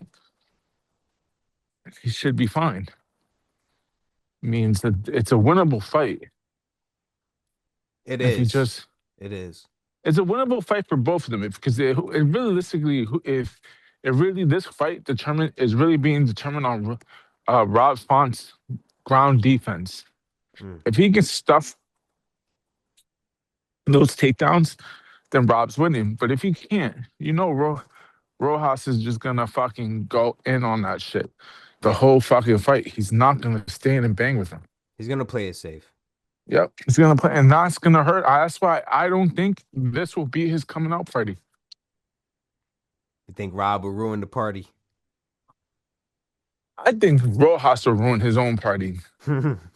Let's be honest. This fight for Rojas is a statement fight. Rob Font is a big name. Well, not a big name. But he's a decent name where compared to the other fighters he fought, where he can have a big standout win and kind of place himself in the top 10 Hmm. and kind of catapult himself to somewhere a bigger fight, which he needs. He's been here for 4 years. Yeah. I mean, he was the wonder fucking kid for God knows how long. Hmm. But it's like it's time where you just kind of step the fuck up because you were the youngest signee of the UFC at 18 fucking years old, And what have you really shown? Boring ass fights. For God's sakes, I thought he lost. Most of he won. No, that's just boring fights he does. That's just he's boring. That's how lackluster he's been. Right. Not to shit on him or anything, but like, homie, you're supposed to be this prodigy kid. We expected And more, you're right. right, and like you haven't done anything. And not for nothing, like I don't mean to make fun of his looks, but like damn, if you got a broad ass nose like that and Hmm. like you got like tiny ass like weird looking lips like that and like Hmm. a speech impediment, bro, you would think he's like, like the Karate Kid, like he has nothing to do but train, like you know what I mean? He's probably not getting too much. Well, he probably is getting some play, but I'm just kind of joking. But no, but for real Uh, though, he's probably not getting that much play. He probably, he's probably in his head all the time. He probably like has something to prove. He got a chip on his shoulder. You would think like year four, like 4 years in, he would do something, and he right. hasn't. You're right. He hasn't really done nothing crazy, but show us some cool moves. Hmm. Do it against a talent like Rob Font. Right. And yeah, we'll be on the opposite sides of this one, but we'll see how it goes because you were right last time about Hoofy versus Fiziev. So Well, let's be honest. If I was a better man, I'm taking Rojas. Just you never yo, but I mean, I'm sticking with my Puerto Ricans. I'm biased on this one, sadly. nah, yeah, yeah, I get it, I get it, and yeah, nah, I fuck with my Boricuas too, man, but Hmm. it's just uh, I gotta I gotta put on my combat sports cap here, and I just gotta Right. tell it how I see it and how I honestly see it. But yeah, I so don't blame you. but we both think it's gonna be like a unanimous decision, but it's just opposite fighters Right, win. right, right, right. So yeah, like we'll see that. Hopefully it's fun. Hopefully it's fun. But the next two fights, the next two fights I think are just gonna steal the show. Now Max Holloway and Charles Oliveira, we'll get to that. But like that's almost if that's not a banger, then like something went wrong. Um, but as far as this co-main event is RDR versus Chao Borralho. I hope I said his name wrong. I mean his name right. I hope I said his name right. But yeah, this is these guys are I think they're ranked like one is ranked like number 7 and one is ranked like number 8. I want to say RDR is ranked number 7 and Chao Borralho is ranked number 8. Um Damn, RDR that fucking low in the top 10. I thought you'd be higher than that. I mean shoot, we could I'll check it cuz UFC Nah, stats you're doesn't probably right because he took an L in his last fight. I'm gonna just look at it real quick. UFC rankings special. Just to see cuz I am curious. Um Middleweight division number 8. Okay, he's ranked number 8. Oh, he's eight in the Yeah, oh he's ranked shit. number 8. And just for just for the sake of looking, I can't click it. Well, either way, that's what I wanted to see real quick. I know if he's ranked number 8, then Chao Borralho's ranked number 7. They're like right next to each other. So Right. this is a pretty good fight, man. Like and this is the one I spent a good amount of time actually studying. Okay. Because with Chao Borralho, he's 6'1". He comes from the Fighting Nerds gym. He used to be like a teacher or something. Like he was literally like on some like education shit before this, but before he got into fighting. But Mhm. like 75-inch reach, that's pretty damn good. Pretty damn good reach right there. And he's when we look at his record, he beat Jared Cannonier in a pretty good fight. Right. The Paul Craig win was a pretty damn good win. Michael Olejusik, hard to say his name, but this guy, Michael Oleksiejusik, whatever, he's pretty Hmm. nice. He's a pretty good damn striker. So Okay. so that's a pretty good win right there. And All right. looking at his record, looking at the rest of it, not too many big names, but you could see like strikes landed per minute 3.4. Strike accuracy is over 50%, which is pretty good. And he's at least kind of dibbles and dabbles with the takedowns, but he's a very good jiu-jitsu fighter. He's a very good jiu-jitsu guy. It's just like with Chao Borralho, it's really like he can box, right? And Mm.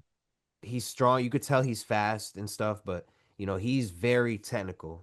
I think he's even more technical than the rest of them. Because like you look at Carlos Prates, like he throws nice strikes, but he's not exactly technical. He's just nice. He's just like going out there and like just fighting kind of like a madman in a sense.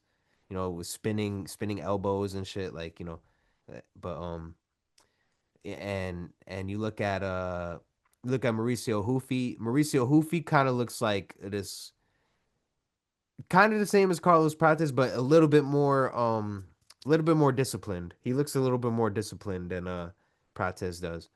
And then you got Chao Barallo, who looks probably the most disciplined out of all of them. He has a very good, he's got striking basics good, like pretty down pat. um his footwork, his movement, he doesn't have crazy footwork, but his movement is constant. And he's always on his feet. He's always on his feet. He can move both ways. That's a good thing about him. And in the Jared Cannonier fight, he showed us that he had a chin. Jared Cannonier was he was fighting at this is middleweight, right? So Jared Cannonier was I think at light heavyweight at some point. Was he not? Right? Wasn't Jared Yeah, yeah. Cannonier? At one point he was light heavyweight. This is a big guy. It's a big, strong guy, and he went, all the way with Jared Cannonier, and took some heavy shots, and he almost, it's funny. He could have blasted him with a knee, kind of how Peter Yan did against Aljamain Sterling at the end of the fight, um, but like not like after like near the end of the fight when Chao Barallo was when he tried that submission attempt with his shoulder, Right. then they got up. Like Jerry Cannonier took a fucking knee real quick, or he put his foot down. You know how you can't strike the opponent with like a down when he's like has a down knee. Um, Jerry Cannonier put his knee down real quick because when they got back up, Chao Barala was about to blast his shit with a knee. So, so that was good. That was good work. Um, Right. Chao Barala, he's kind of impressed me, man. That Jerry Cannonier fight was pretty good. The Paul Craig performance was nice, but him fighting Cannonier showed me that he could fight a bigger guy. And he himself is not small. He's 6'1", 75-inch reach. He's nice. Um, but even when he lost to Imavov, like Nasruddin Imavov, when I was watching that fight the other Hmm. day, like it was a good fight. It was a good back and forth fight. It's just Imavov just edged him out with landing shots. He just had a little more volume, and Right. but that was about it. Like they were very like Chao Barala was there the whole night, like kind of like tit for tat with him.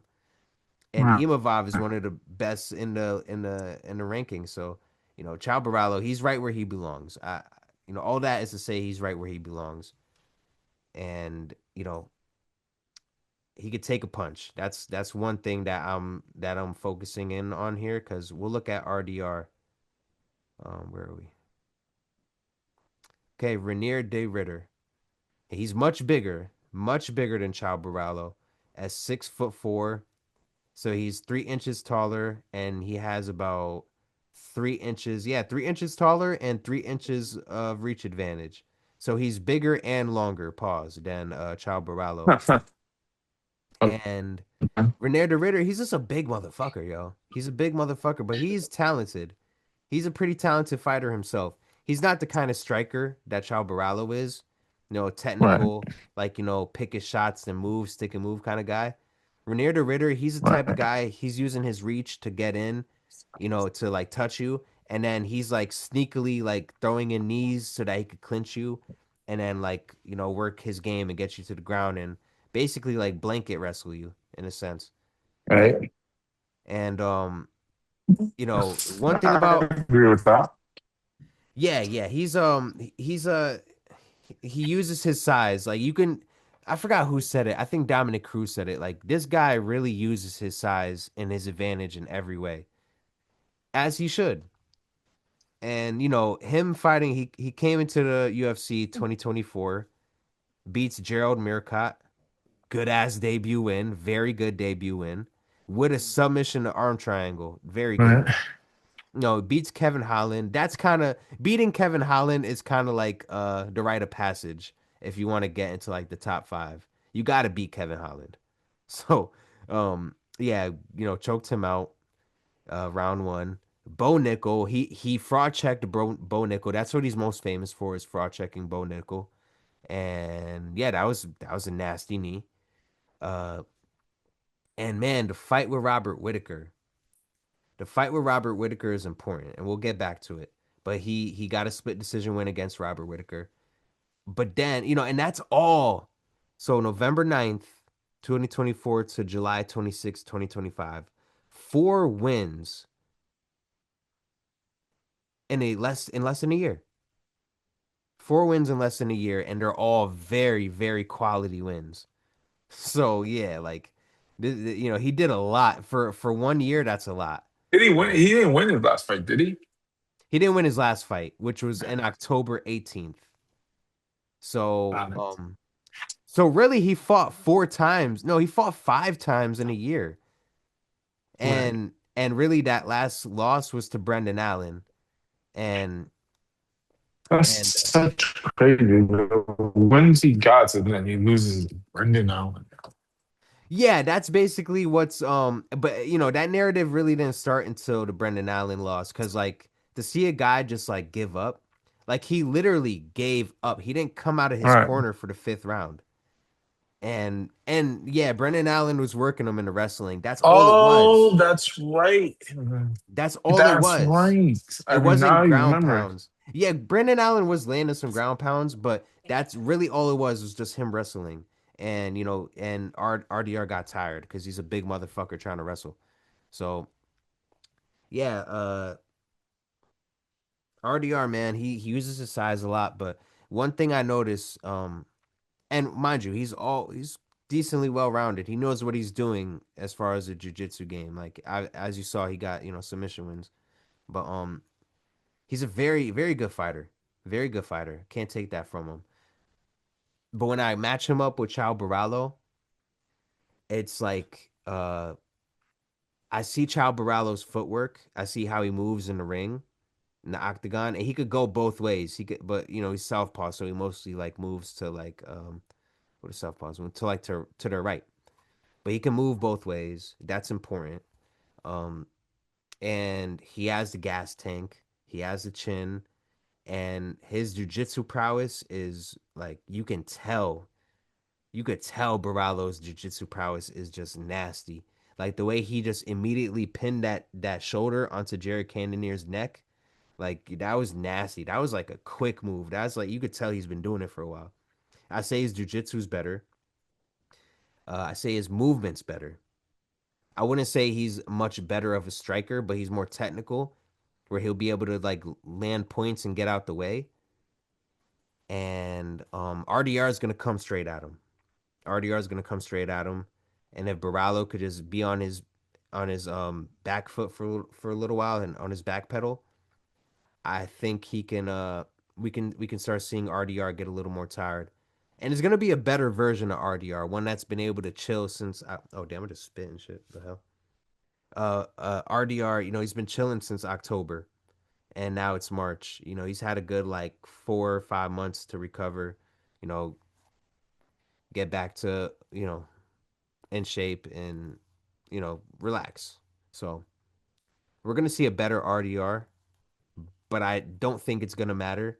And not just because of what I'm saying, like the jujitsu prowess, and well, that's gonna be part of it, but like the movement, uh, and the jujitsu prowess, right? But when I saw him fight Robert Whitaker, there was something I noticed, and I don't know if other people noticed it, but it was really quick. I think in like the round, like it was round one or round two, where I saw Robert Whitaker kind of they were on the ground, and somehow like RDR was on his back, and then he was getting back up, and he kind of like how they say like, oh, don't give up your neck to the fighter or they'll choke you out. That's what he did to Robert Whitaker. he gave Rob. There was a split moment in time where he gave Robert Whitaker his neck, and it just looked like I'm like, all right, if this was someone, if this was like Makhachev, he would have clinched on that neck and ended the fight. Right. And I think it was literally like when I saw that, I'm like, damn, okay, like there's little flaws in his game that can be exploited by a guy with good jujitsu prowess and that's strong enough to like fuck with him. So I think Borralho's that guy. I think Borralho showed that against Jared Cannonier. He's able to fight a stronger fighter, and he also has shown his submission prowess throughout his career. And he also has. I think he has the better counsel. He has a better corner with the fighting nerds. It's a close knit team, and they help each other out a lot. Even though last time I said they were taking L's, I got to take it back because Rufy got them back into the W column. So, but it might be another fighting nerds victory for this Definitely event, man. is. Yeah, I definitely can see that. Ah, you agree? You agree, He got me. bro? I Yeah, I definitely feel you. and RDR. Here's the thing, like to fight that many times in 1 year is fucking nuts. Like, no wonder he got tired against Brandon Allen. It's not the biggest, like, you know, because Marab went for 5 in 1 year and he lost the last one. So, or was it four? Either way, he lost that last one. So he's a commendable fighter. He's a very good fighter, and and they're neck and neck. They're right next to each other in the rankings. So it makes great sense. And just so I'm not too long winded on it, um, I honestly I see Borralho getting maybe I want to say he gets a round 4 rear naked choke on RDR after like a good back and forth and some tussling around. I think Borralho will get that rear naked choke in, or a bulldog choke, something with that neck, because I do see Borralho being able to exploit that and get it and get him out of here.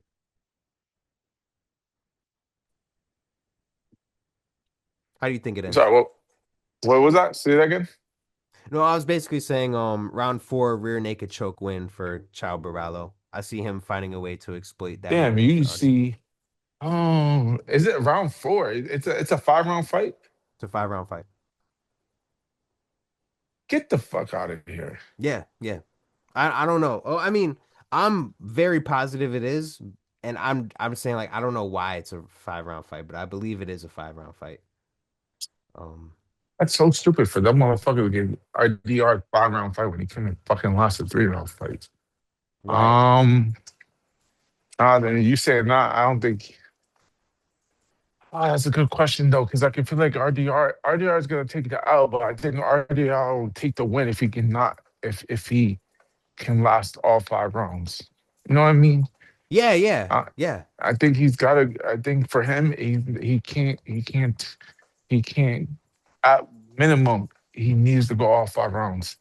So I feel like he'll have the heart to do it. I think even if he gets his ass whooped, he's gonna try to stay all 5 rounds. So I'll go with that. Unless fucking coach staff again fucking takes away, goes in a towel for that fucking again. But I think Right. it's gonna go 5 rounds. 5 rounds. That's fair. That's fair. I think they're capable of it, but I think it's gonna get kind of crazy, and at some point it will get to the ground, and I think that it'll make the difference. But that's if But RDR doesn't like like blast him with a knee like he did Bo Nickel, or like hit him with true. something hard. So yeah, Right. it's gonna be I think it's gonna be a very good fight. But yeah, I think Chao Borralho can do it. And we'll see, yo. We'll Yes. see. But that's cool that we're on the opposite ends of that, so we can see how that goes. Because we agreed mostly on the last one, so it's cool that we got some parity here. Right. Now, for the last one, Max Holloway This one's versus a tough Charles one. Oliveira. It is very tough, yo. It is very tough. Let me just straight up ask you, what you think? Fuck me, you put me on spot. Oh, I've been thinking about this all fucking day when we decided to do the show. We can Uh, go over the stats real quick if you want. So, I'll take Oliveira 5 rounds. Yo, it's a tough pick, yo. I don't blame yo. I'm a big fan of Oliveira, but we'll start off. We'll start off looking at it. Um, Go ahead. Oliveira, like everybody knows this guy. Everybody knows him. Lanky, kind of lanky fighter, and very jujitsu heavy, but very strong. Very strong with a good chin. Has his record really kind of makes it look like he's not as good as he is, but the guy had one of the best comeback streaks of anyone. Losing so many fights and then coming back to win so many fights, beating guys like Dustin Poirier. Michael Chandler when he Right. first came into the UFC was a pretty good win. Um, Basically kind of retiring Tony Ferguson because I forgot who Tony even fought after that. Um, Hmm. a bunch of names. Like when you look at Charles Oliveira, like Jim Miller, Paul Felder, Clay Guida, Ricardo Lamos, Anthony Pettis. He lost to Anthony Pettis in 2016. That's crazy. Max Holloway. He lost to Max Holloway in Right. 2015. No. Nick Lentz, Yeah, Jeremy he's been asking Stevens for in this much. 2014. Bro, crazy. Like Benil Dariush, Arman Sarukian, Makachev. Like he's fought so many people. And that's the thing, when we look at Max Holloway, uh, the reach isn't as much. It's 69-inch reach compared to a 74-inch reach for Charles Oliveira, but he's a little bit taller. And honestly, Max Holloway, what can we say about him? He's a savant at what he does. When it comes to MMA striking, you look towards Max Holloway to learn. There's no ifs, ands, or buts about it. He's Hmm. landed the most strikes out of any fighter in the UFC, and he's been in war after war, and his resume is just as stacked. So this is perfect for the BMF belt.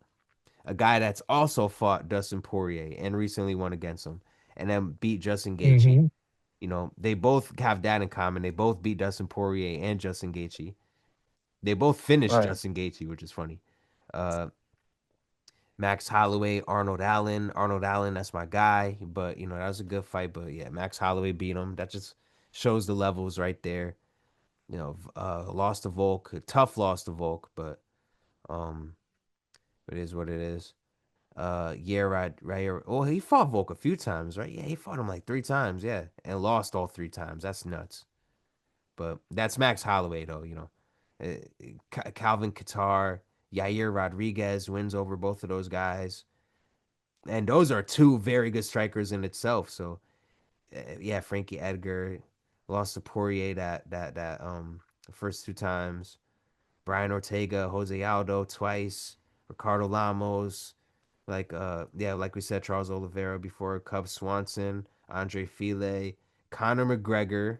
You know what I mean? Like it's crazy to think Conor McGregor beat Max Holloway so long ago. But yeah, not much more to see there because no point in looking at the stats. We know what both of them bring. We know what both of them bring, and man, it's tough because it's. I'm not gonna get emotional, but I love Charles Oliveira, yo. He's like that's like the human spirit. He's like the embodiment of the human spirit. No matter what it goes through, it'll always prevail. And lately, it's been rocky for him. He's been up and down and up and down. Even in the loss to Arman Sarukian, it was close. It was close. He put on a really good fight. And before, I could glaze Oliveira all day. I could talk good about him all day. But this is the BMF title, and these fights are usually different. And what Max Holloway brings, especially in a moment like this, unmatched. Like one thing you could say about Max is he always came like when the lights are on for Max, it's the complete opposite for the other fighter we were talking about that Cheeto Vera. He's like the complete opposite of Cheeto Vera. When the lights come on, he turns up, and he shows up. And yeah, he's Max Holloway, a legend. And mind you, I love Charles Oliveira, but I don't see Charles Oliveira being able to solve the problem with Max Holloway. Which again, it's kind of the same with Child Barallo. Like Max Holloway is going to be moving a lot, but Max Holloway has probably the deepest bag. Like this motherfucker's like he's almost like kind of I like who in the NBA has like a really deep bag? Like you could say Jalen Brunson right now. Um, you could say D Rose in the past. Uh, damn, like yo, he's almost like an Allen Iverson as far as like that bag, yo. Like he could just pull out anything and like and his go to moves are for certain. Like certain things Max Holloway does is beautifully. It's just land those shots to the body, then come upstairs with the hooks and just getting in and out. Like Max Holloway is nice, yo. Max Holloway is nice. He's the champ. He's the BMF champ right now. And Charles Oliveira, he came back, fought a good fight against Gamrot. Right. But I think Max Holloway, he comes more prepared for these moments where I think Charles Oliveira, um, he has more going on. Like he goes through the blonde dyeing ritual where he dyes his hair blonde. Um, he's real like he's really emotional. He's a lot more emotional than Max Holloway, it seems, and it almost seems like there's more mental conflict there because you could see it. A guy that's lost so many times and came back and then lost again. Like there's something, if Charles Oliveira might need to see a sports psychologist because there might be something mentally that just like affects him in those moments. Um, but it's also the same thing that kind of helps him. That makes him a dog. Like he gets dropped by Justin Gaethje, looks like he's about to get knocked out, gets back on his feet, and then basically knocks out Gaethje, then chokes him out. So we're just talking. This is just a really good fight, yo, and I'm talking less about the technical aspect of it because it's just a really fucking good match. But I think Max Holloway takes it. I think Max Holloway peppers him with the jabs all night. He stays out the way. Even though he has a shorter reach, he's gonna use that reach better. And yeah, I think Max Holloway is gonna show why he's who he is, and Charles Oliveira is gonna show why he's who he is, and not step up to the table as he has with other fighters. I guess you could say him beating Justin Gaethje would be like, okay, maybe he should beat Max Holloway, but that's MMA math doesn't always math. The math doesn't always math like that. So I think Max Holloway is gonna bring his skill set, and he's gonna give Charles Oliveira problems. And I don't see him knocking Charles Oliveira out. I really don't. If anything, I would see Charles Oliveira being able to finish it with some type of submission. Because the type of bag that Max Holloway has for striking, Charles Oliveira has for submissions. So it's really gonna be nice. It's gonna be nice to see. But I think Max Holloway takes it unanimous decision in a tough fight. I don't think anyone gets knocked out. I know that's crazy to say because people probably are expecting a knockout, but nah. I think they can go all five, and I think Max will be able to edge him out with You the don't think striking. Max took too many wars? No, Interesting. I don't know why. I don't know why like Max isn't affected by all this. Like it doesn't. It just doesn't seem like he's kind of slowed down. Like think about it. Think about it real quick. He fights Dustin Poirier, right? For what, the second or third time? I think the third time. And mind you, you would think this is the best version of Dustin Poirier. He's on his last hurrah. He wants to go out with a bang. You know, but Max Holloway, he spoiled the party.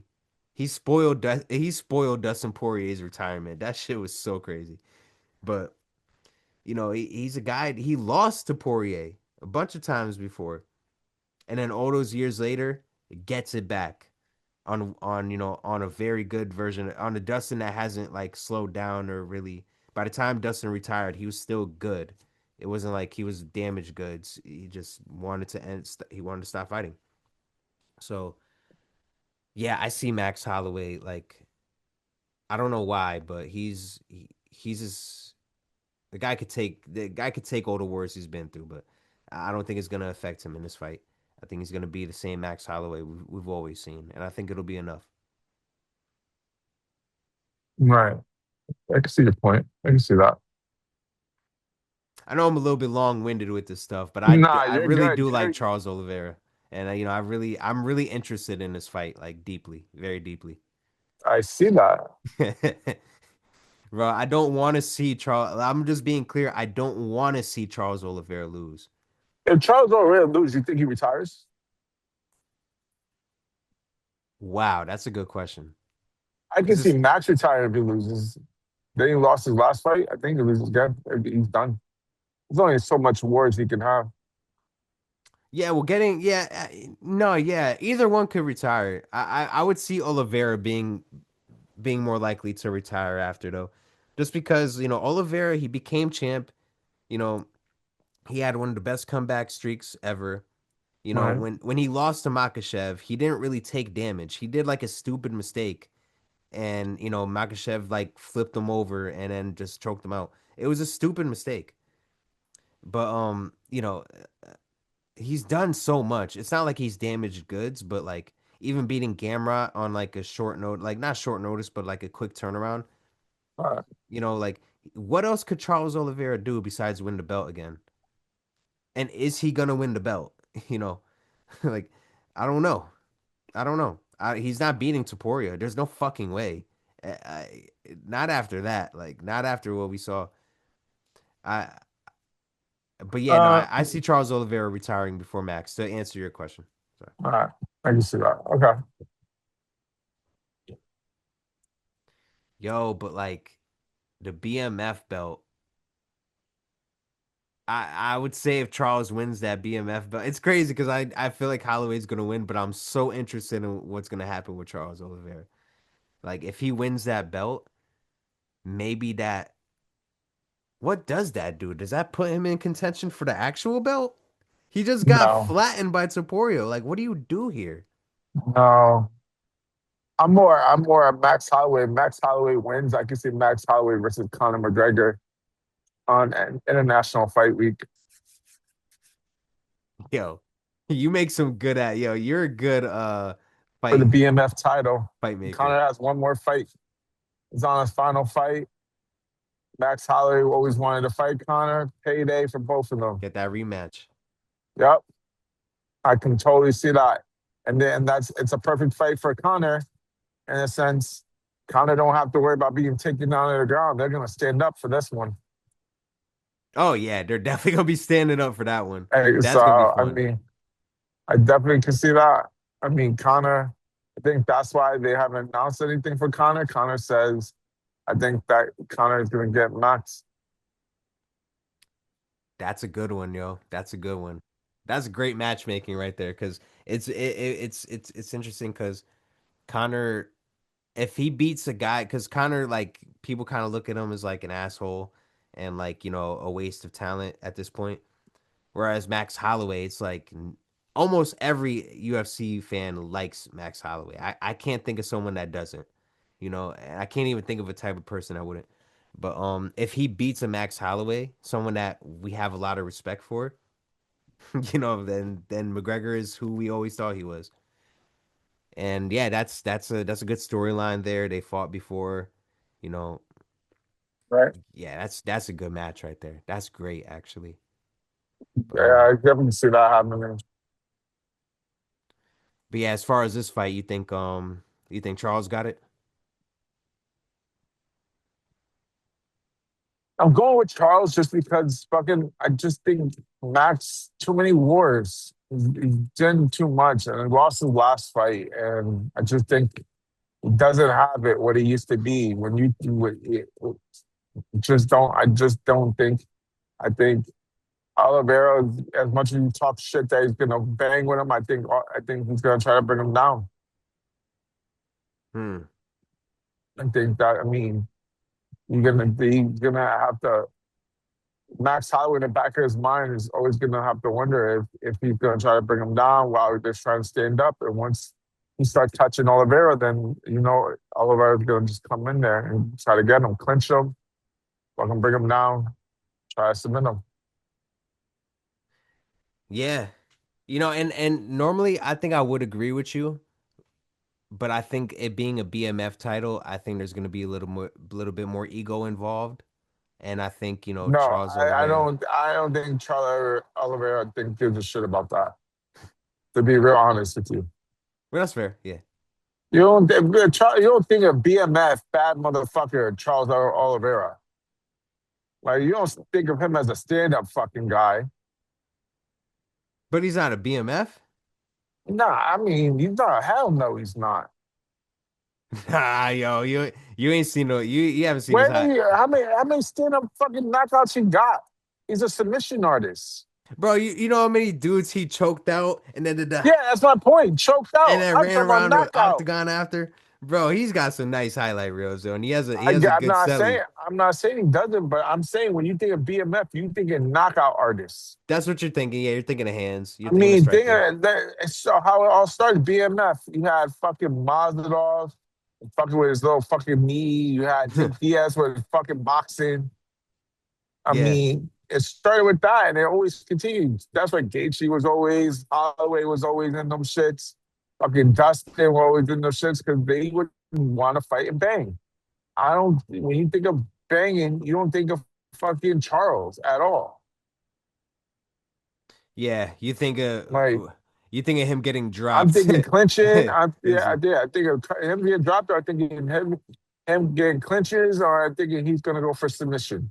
Hmm. That's when I think of Oliveira. That's what I think. It's where it always usually ends up. Yeah, you're right. And maybe I am a fool for thinking it'll be a little bit different. But like What's the odds on that? great question. I should have had this ready too, because I've been thinking about this fight for so long. Um All right, I'm here, but I could check right it now. has to be. It has to be Oliveira. There's no way it's Holloway. We'll see. Hold on. Max Holloway. Damn, Max Holloway is the favorite. Get the fuck out of here by a Minus lot. minus 225 right now as of March 3rd. Oliveira's what? Minus 180. Oliveira's plus 168. I'm sorry, plus 160, Hmm. 168. Close enough. That was close. It's a plus 170 for Max to win by KO. See, that's the way they having him win. What's the if it goes by decision? If it goes a decision, let me see.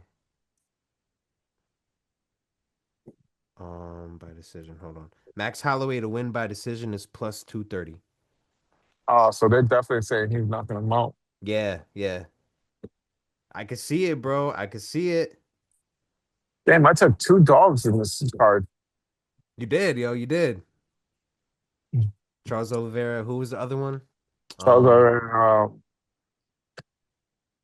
fucking Rob Font. Rob Font. yes. Which Rob I, Font should be a favorite. That's kind of crazy that he's not. imagine parlaying those two motherfuckers to see how much you get. That shit gonna be crazy. That's a fact, yo. But yeah, y'all know my parlay. It's always the money line usually. But yeah, my money lines for me. If you want to make your Mhm. parlay, just do straight money lines of Bruno Ferreira, what I say, Michael Johnson, right? All right. Uh Raul Rosas Jr., Chow Borralho, and Max Holloway. That's my parlay. Just, do the money line. Just do you know, go for the straight money line. I think that's a good pick for y'all. Um, Mhm. and yo, at any point, if it's wrong, then just cash out. If you're up a few dollars and you're if you just cash out, bro, and just make another parlay. I don't know, but that's my parlay. Maybe I will add maybe we see. I like that Max Holloway knockout. I like that prop bet right there. So you add that, you should have a really nice parlay. Um, if you want, we could make our parlays. Then we send the screenshots to Matt. He could probably post it on the Instagram if you want to do that again. Yeah, we can do that. All right, cool. So yeah, I'll do that. I'll make that and send a screenshot so y'all can see it. We'll post it on the social medias. You'll see me and Jose's picks. And like we Right. said, yo, 325. I'm 3 for 4. He was 4 for 4. You know, I think we got something good going on here, yo. We got Jose, the OG, that's been Hmm. watching the game for a while, and me, not as much of an OG, but I've been in the ring before and I've been around the environments and I'm well versed in the history of this stuff. So, we giving y'all some good picks, yo. So uh, either way, whichever you go, you can make some money here. You can make some money Yes, here sir. listening to us. But yeah, like we spent a lot of time. This is like a 2 hour episode, yo. We spent a lot of time talking about this one. This was a deep card, Cat. Yeah, it was. And 327 is gonna be dope, yo. 327 is gonna be dope. We'll get to that one Yes. We when in can't due wait. time. Yeah, that 327 is gonna be sick, bro. So I hope you're ready for that one. Mm-hmm.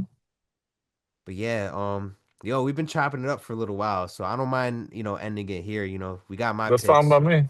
Yes, sir. And for Jose, just to go over again, his was Michael Johnson, right? Yep. Um, you had From Rob Font. RDR, no Rob Font. No, Rob Font. And I didn't take RDR. I took the other one, Yep, Chabaralo. Tabarado, and I took Oliveira. Oliveira, yeah. That's a good solid four. Yo, he's 4 for 4 last time, so you know what I mean? Pull them phones out, get that fan duel going. Let's get some money.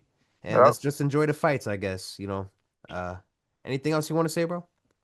We good, kid. All right, cool, cool. It was good chopping it up with you, man. Yes, sir. Same. All right, yo. Good luck with everybody. Good luck with your parlays. And yeah, let's enjoy the fights. But before we leave, it's Productive Conversations podcast. It's your boy Dolo Ren, and it's your boy Jose from the Productive Conversations podcast. Um, came at you with another banger. So yeah, that's it. See y'all Saturday, or we'll see y'all in the next episode for Yes, sure. sir. See ya. All right.